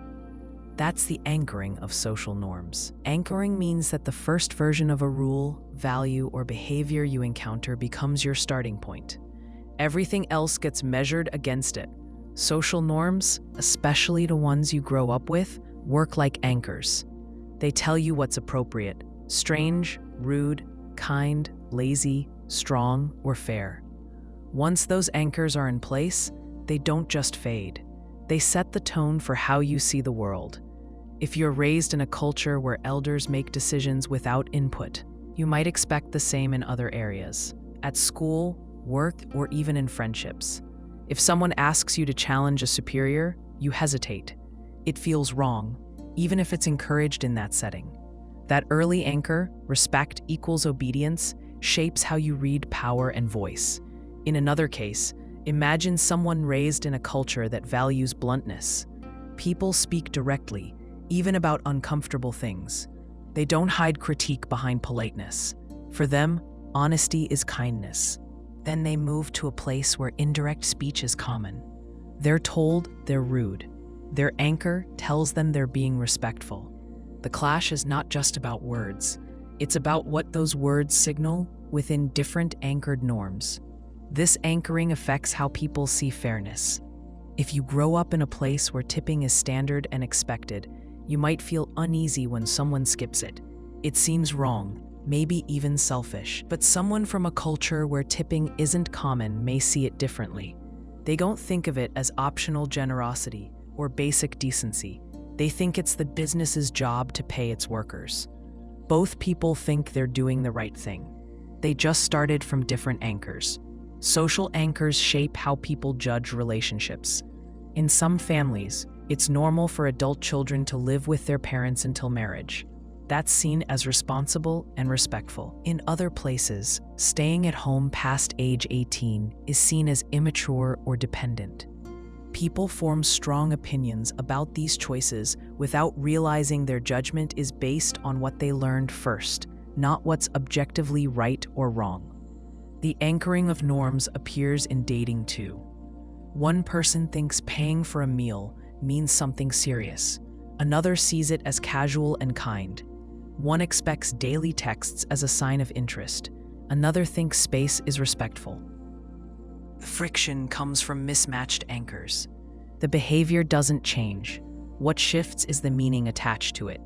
You see the same effect in gender expectations. Someone raised in a house where women handle the cooking may grow up thinking that's just how it works. They don't question it until they meet someone with a different structure. Then their ideas about roles and fairness get challenged. They might feel disoriented or defensive, not because they've thought it through, but because the anchor is deep. Even emotional expression is shaped this way. If you come from a background where emotions are kept private, public crying might feel inappropriate. You don't just see the tears, you read them as out of place. But someone else may view that same moment as open and healthy. They come from a different emotional anchor, where expression signals trust and connection. This pattern appears in laws and policies too. In some countries, strict drug laws are the norm. People expect harsh penalties and don't question their fairness. In others, harm reduction shapes policy. Treatment is prioritized over punishment. People living in each system may struggle to understand the other. Their sense of what's too harsh or too soft isn't based on data alone. It's shaped by the first system they saw as normal. The anchoring of norms also affects how people view generosity. If you're used to giving gifts on every occasion, birthdays, holidays, graduations, you might see someone who skips those moments as cold or uncaring. But in some circles, gifts are rare, and other signs of care carry more weight. Again, it's not just the act, it's how the act fits the anchored rule. Even modesty has anchors. In some communities, covering most of your body is a sign of respect and dignity. In others, self-expression through style and skin exposure is seen as normal or even empowering. Each group views the other through its own lens. They don't just disagree. They struggle to even see the other perspective as reasonable. This bias also shows up in group settings like offices. If you're used to workplaces where everyone dresses formally and respects a clear hierarchy, you might feel uncomfortable in a casual startup with open seating and loose rules. You may interpret the lack of structure as a lack of seriousness, but others may see it as healthy, efficient, or honest. Your anchor shapes what professional means. One common outcome of this bias is overreaction to change. When a rule or tradition is challenged, people feel it as more extreme than it is. A holiday tradition gets skipped, and it feels like a betrayal. A new policy removes a dress code, and it feels like standards are collapsing. But the reaction is tied more to the anchor than the actual impact of the change. People feel like the ground is shifting, even if the shift is small. Anchoring also affects political judgment. If your first exposure to a political idea is extreme, say complete market freedom or full government control, then moderate policies can seem too weak or too strong by comparison. You judge policies not on their merits, but on how far they are from your anchor. This can polarize debates and make compromise feel like loss. The effect isn't limited to negative judgments. Sometimes anchoring creates unnecessary comfort. If you're raised in a setting where strict authority is normal, you may overlook abuse or coercion. You might not even see it as wrong. The anchor says, "This is how leadership works," and you believe it until you see another way. This bias doesn't go away on its own. It shapes people quietly. You think you're being reasonable, but your judgment is framed by whatever came first. The value isn't always in changing your anchor. The value is in noticing you have one. Only then can you start asking whether it still fits, whether it helps you see clearly, or keeps you stuck in what's familiar. You walk into a waiting room. 5 people are already there. Every few minutes, they all stand up and sit down again. You don't know why. At first you ignore it. Then you start to wonder, maybe you missed a rule. Maybe there's a reason. When they rise again, you join them. You don't want to stand out. What you don't know is that the others are actors. They were told to do this. You joined in because you thought they knew something you didn't. That's the conformity illusion. This illusion happens when people follow others because they believe everyone else agrees or understands something they don't. It's not real agreement. It's just the appearance of it. You think everyone is on the same page, so you get in line, even if you had doubts at first. The catch is that others may be thinking the same thing. They're also conforming based on what they think you believe. No one wants to be the only one who doesn't get it. The result is a cycle of silent guessing. In one version of this, people nod along during a meeting. Someone proposes an idea. It's unclear or flawed, but no one objects. You assume they must see something you don't, so you stay quiet. What you don't realize is they're also unsure. They're waiting for someone else to speak. Everyone is watching everyone else, and no one is leading. The illusion makes the silence look like agreement, but inside, many people are thinking the same thing. This doesn't make sense. This bias shows up early in life. In school, a teacher asks if everyone understands. No one raises their hand.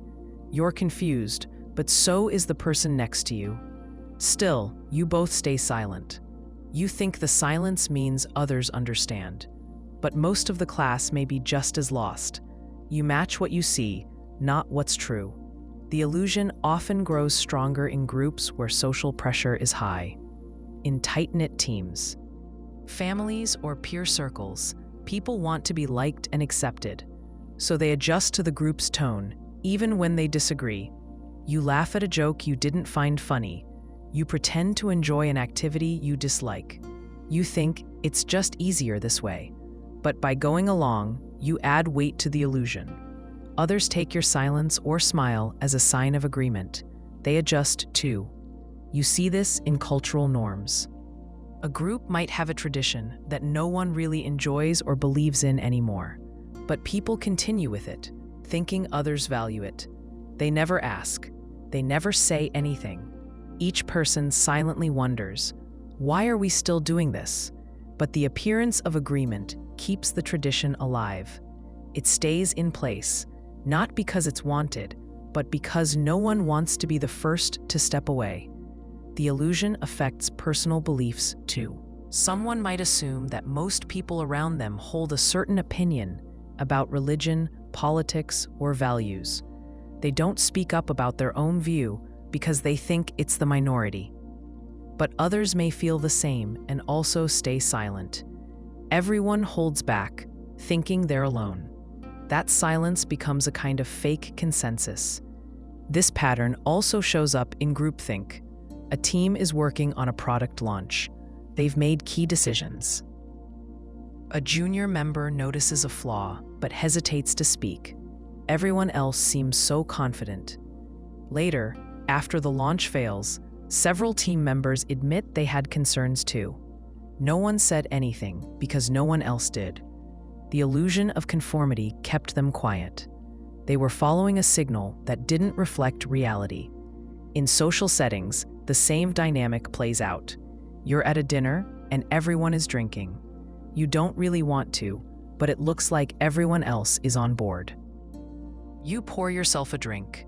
Later, you find out others felt the same. They drank to match what they thought the group expected. No one wanted to be the one who didn't. In high-stakes environments, this illusion can be dangerous. In aviation, medicine, or military operations, people sometimes fail to speak up when they notice something wrong. They think the leader knows best. They think their concern is minor. If no one else reacts, they suppress the warning. Later, in debriefings, it turns out several people saw the same risk but held back. They were all reading the group instead of the situation. The conformity illusion also affects public opinion. People may assume that certain views are dominant just because they hear them often. They stay quiet about their own perspective. But the volume of one voice doesn't prove consensus. If many people stay silent, the illusion becomes stronger. It turns a few loud voices into what looks like majority belief. That shape holds until someone breaks it. In relationships, the same thing can happen. One partner may assume the other is content with how things are. They don't raise concerns about habits, routines, or long-term plans. They think, if there was a problem, they'd say something. But the other partner is also assuming everything is fine because nothing's been said.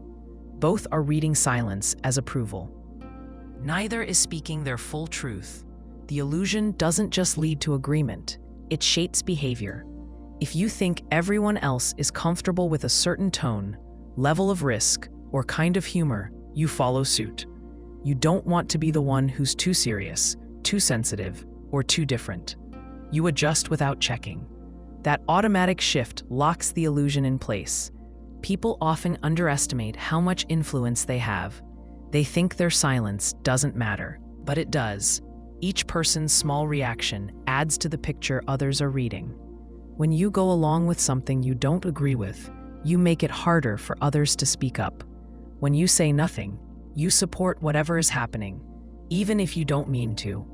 You can break the illusion by saying something small. A question works.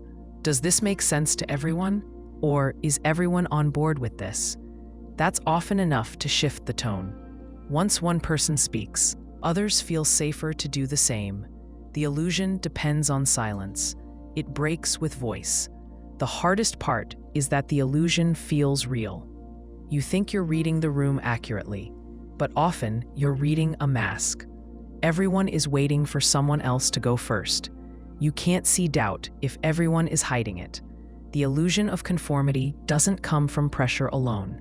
It comes from guessing, from reading too much into silence, and from assuming too much about others. Comfort. You act to fit in, while others do the same. And together, you create an agreement no one actually signed. You're walking down a busy street. You see someone collapse on the sidewalk. You freeze. A small crowd gathers. Some people look concerned. Others glance around. You think someone should help, but no one moves. You stay still too. You wait for someone else to act. That hesitation, that shared pause, is the bystander effect. This illusion happens when people in a group see a problem but assume someone else will deal with it. The more people around, the less likely any one person is to step forward. Each person thinks they're not the best one to act. Someone else looks more qualified. Someone else surely knows what to do. Everyone waits. No one helps. The bias isn't about apathy. Most people care. They want to help, but they don't want to get it wrong. They look to others for a cue. If no one reacts, they read that as a signal. They think, maybe it's not that serious. They doubt their own judgment. In groups, that silence spreads fast. The more eyes on a situation, the more pressure not to stand out. This effect was studied in a famous case. In 1964, a woman named Kitty Genovese was attacked near her home in New York. Reports said many people heard her cries but didn't call the police. The story shocked the public. Later investigations found that parts of the report were exaggerated, but the core truth held. When emergencies happen in public, help can be slower than expected. Not because people don't care, but because they assume others will act first. Psychologists John Darley and Bib Latney tested this in a lab.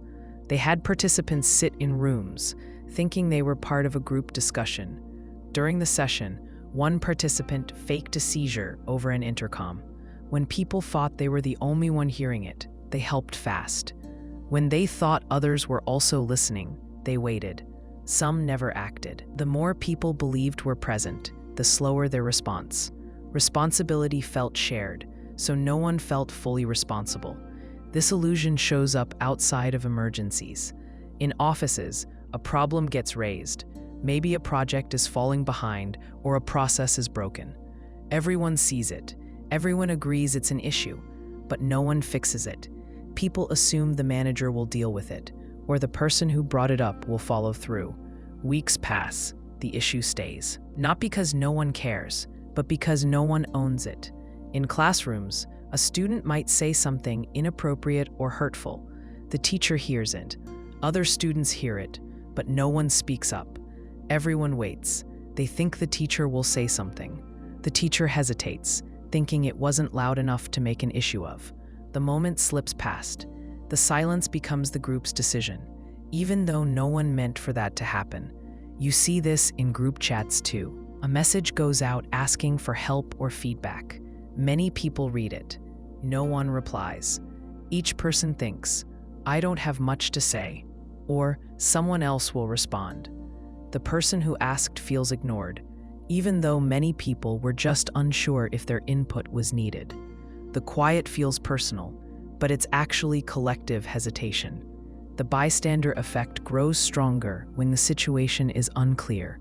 If a person on the ground looks homeless or drunk, people may walk past. They think, maybe this happens all the time.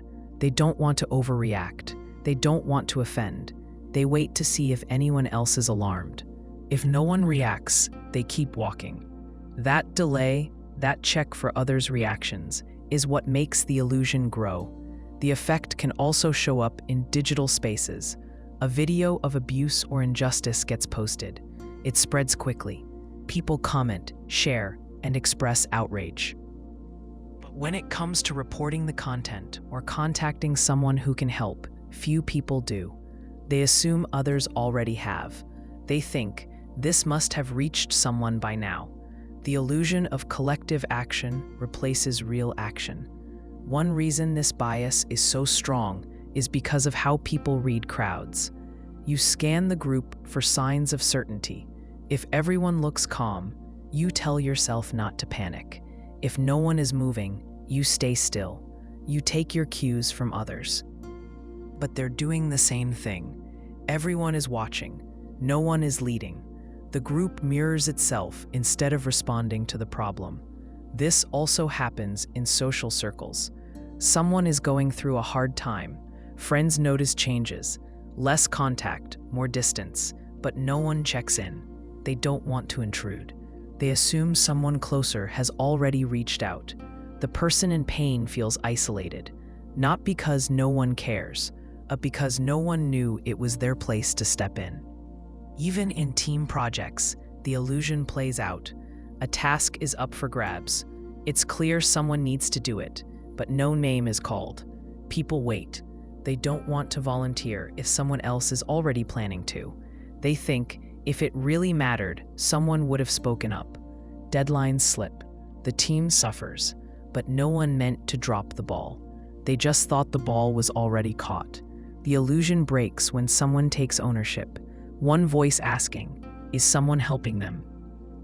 Can shift the entire group. People snap out of the pause. Once one person moves, others follow. It's not a matter of courage, it's a matter of first action.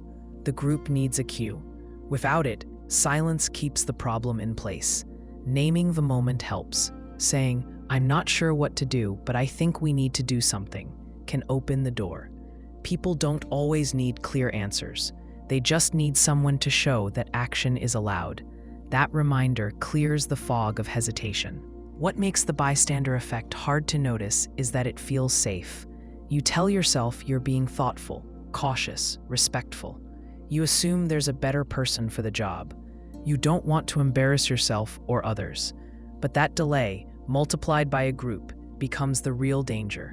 The assumption that someone else will help is what keeps help from happening. The truth is, there's usually no perfect person to act. There's just someone willing to act first. The illusion makes you feel like help is on the way, but most of the time it isn't, until someone makes the first move. And often, that move is something small, a question, a step forward, a voice saying, "I'll check on this." That's how the illusion ends. That's how people stop waiting and start responding. A team gathers in a conference room. They've worked together for years. They know each other well. Their last big project was a success. This time, the stakes are higher. The plan has gaps, and a few team members notice them, but no one speaks up. Everyone seems confident. The silence feels like agreement. The meeting ends with a decision. Everyone leaves thinking, "We've got this." No one doubts the outcome. No one prepares for failure. That's the illusion of invulnerability in groups. This illusion makes people believe that their group is smarter, stronger, or more prepared than it actually is. It gives the group a false sense of safety. Members stop asking hard questions. They assume past success guarantees future success. They think their bond protects them from making bad decisions. That confidence makes them take risks they wouldn't take alone. This illusion is common in high-performing groups. When a team hits a few wins in a row, they start to believe they can't lose. That belief makes them blind to threats. They ignore early signs of failure. They dismiss caution as fear. They talk about gut feeling or trusting the process, even when the process isn't sound. They overestimate their control. They underestimate the role of chance. You can see this in the launch of new products. A company with a hit behind them decides to release something risky. The team agrees without much debate. They remember how well things went last time. That memory replaces careful review. One or two people have concerns, but they stay quiet. They don't want to slow the group down. The product fails. In hindsight, the warning signs were clear, but the group believed it was above error. This also happens in military planning. A unit might believe they have superior training or intelligence. That belief leads them to ignore local knowledge, weather conditions, or unusual movements. They move forward with a flawed strategy. When things go wrong, they're surprised. They thought their team was too good to fail. The illusion wasn't about facts. It was about trust turning into overconfidence. You see this in politics as well. A governing body passes a bill with wide support inside the group. They skip consultation. They avoid critics. They rely on internal agreement instead of external testing. They assume, if we all see it this way, we must be right. The bill hits resistance from the public. The group is shocked. But the problem wasn't outside. It started when they stopped checking themselves. The illusion often begins with groupthink. That's when people prioritize harmony over accuracy. They stop challenging each other. They nod instead of asking questions. They confuse silence with support. Over time, disagreement feels like betrayal. Loyalty becomes the main goal. That culture makes the group more fragile, not stronger. In social movements, the illusion can lead to overreach. A group may gain momentum and start to believe their cause justifies any action. They skip strategy. They ignore risk. They assume their energy and values will protect them from backlash. When resistance comes, they're unprepared. They thought belief alone was enough. But belief doesn't replace planning. Sports teams fall into this pattern too. A winning streak can make a team reckless. They stop reviewing plays. They assume they'll win by showing up. They ignore changes in the opponent's strategy. When they lose, it seems sudden. But the loss started when they stopped learning. confidence turned into assumption. In startups, this illusion drives risky scaling. A team launches early and gets strong feedback. They move fast. Investors follow. The team believes their vision is solid. They grow without checking the market again. They dismiss problems as temporary. They think the team's bond and passion will fix everything. When the model breaks, they don't see it coming. They thought failure couldn't touch them. This illusion often protects group ego. No one wants to be the first to raise a concern. It's easier to believe the group is on track than to be the person who slows momentum. That silence gives the illusion strength. Everyone is waiting for someone else to say something. No one does. The group keeps moving. The warning signs get harder to see. The illusion also creates an us versus them mindset. The group believes outsiders don't understand. Critics are seen as negative, jealous, or misinformed. That shields the group from useful feedback. It blocks doubt before it can help. Over time, the group's view narrows. They stop testing ideas. They start defending them without thinking. One sign of this illusion is when meetings feel too smooth. If no one disagrees, it's not always a good sign. It may mean people aren't saying what they think. It may mean the culture values agreement over accuracy. Real teamwork allows tension. It needs challenge. Without it, decisions become guesses dressed as plans. Another sign is when the group uses vague phrases instead of specific reasoning. They say things like, "We've always figured it out," or "We work well under pressure." Those phrases replace analysis. They rely on faith in the group. That faith can feel strong, but it hides weak spots. You also see this illusion in risk reporting. A team might collect data that shows trouble, but the report is softened before it reaches leadership. The tone stays upbeat. The team doesn't want to look like it's losing control. The illusion doesn't need everyone to believe it fully. It just needs enough people to act like it's true. A few confident voices, a culture that rewards loyalty, and a few silent members are enough to build the effect. The result is a group that moves quickly and feels united, but also ignores warning signs and avoids doubt.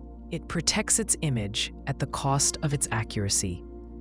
What once made the group strong, trust, connection, shared goals, now becomes a weakness. The antidote to this illusion isn't distrust. It's structure. Groups need ways to surface dissent. They need room for questions. They need leaders who ask, "What are we missing?" They need systems that reward accuracy over harmony. When those are missing, even the smartest group can make poor decisions and never see the failure coming until it's too late. You're walking down a city sidewalk. Suddenly, you see a group of people standing in line outside a building. There's no sign. No one says anything, but they seem calm, as if they know what they're waiting for. You don't want to miss out. You assume something valuable is happening. So you join the line. You didn't ask why. You didn't check. You just followed because you thought, they must know something. That's the effect in action. This bias works by making people assume that others' behavior is based on better knowledge. If a group is doing something, there must be a good reason. That assumption feels safe. It feels smart. But often, the group is just guessing, copying someone else, or following a pattern they haven't questioned.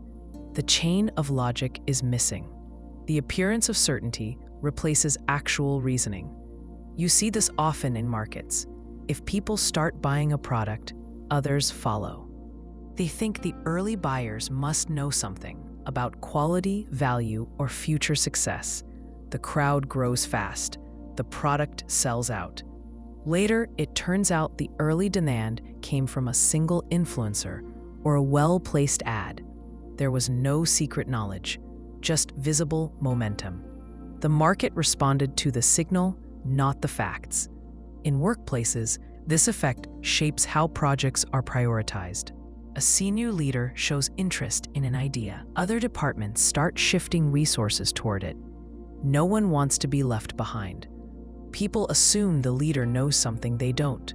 Maybe there's a long-term plan or new data, but sometimes the leader was just exploring a thought.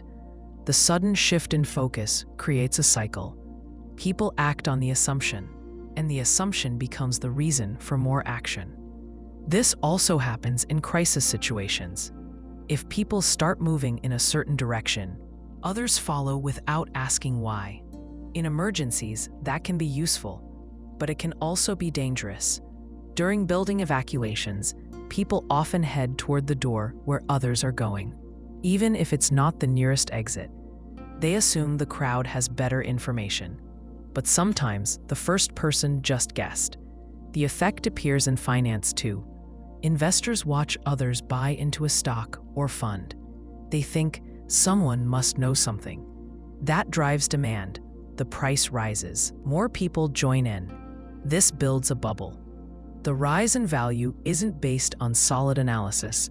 It's based on people copying each other. When the momentum slows, the bubble bursts. The early moves were wise.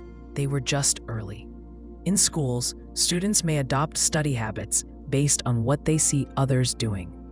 If most of the class uses flashcards or stays late in the library, others assume that method must be best. But those students may be struggling or just copying someone else. No one has checked whether it works, but it looks deliberate, so others adopt it. You also see this in social settings. One person starts a trend, wearing a certain color, saying a phrase, or avoiding a type of food. Their peers assume they've read something or know more. They copy the behavior.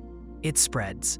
After a while, no one remembers the reason. The pattern continues because everyone believes someone else started it for a good cause. In meetings, this effect causes silence.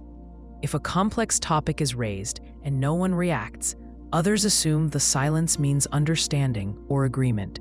They don't ask questions because they think everyone else already knows. But many people are just as confused. They're staying quiet for the same reason. The group misses its chance to clarify. The effect often shows up in parenting.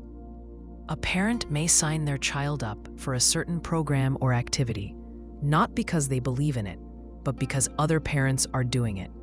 They assume those parents have done the research. They assume it must be good for development, admission, or skills. Later, they find the program was poorly run or had little benefit. But the choice felt safe because it matched the group. This also happens in online behavior. If a video, comment, or article gets thousands of likes, people assume it must be smart, funny, or true. They share it without checking the content. They trust the numbers. But popularity doesn't equal accuracy. Many viral posts spread because they confirm bias or stir emotion. They don't always reflect deeper knowledge. The root of this bias is uncertainty. When people don't have enough information, they look to others. That's not always a bad strategy. Social cues can help in unfamiliar situations, but the risk comes when people stop asking questions. When everyone defers to someone else's supposed knowledge, the chain of trust becomes hollow.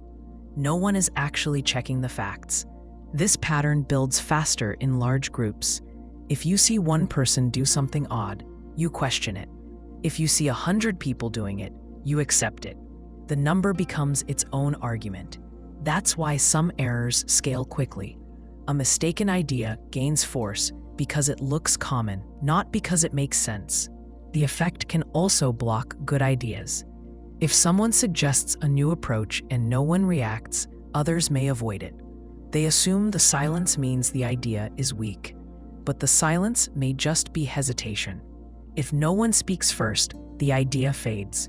Not because it was flawed, but because people assumed others had a reason for rejecting it. In group decisions, this bias often supports the status quo.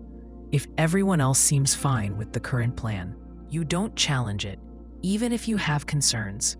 You assume they've thought it through, but they may be waiting for someone else to raise the issue. The result is false agreement. One way to spot this bias is to ask yourself, what do I actually know? If your only reason for doing something is that others are doing it, that's a red flag. You can also ask, what would I do if I didn't see anyone else's behavior? That strips away the influence of the group. It puts the choice back in your hands. People aren't irrational for following others, but they need to remember that others don't always have better reasons. Sometimes people are guessing. Sometimes they're copying. Sometimes they're just trying to fit in. The appearance of knowledge isn't proof of knowledge. The behavior of the group doesn't always point to truth. It often just points to itself.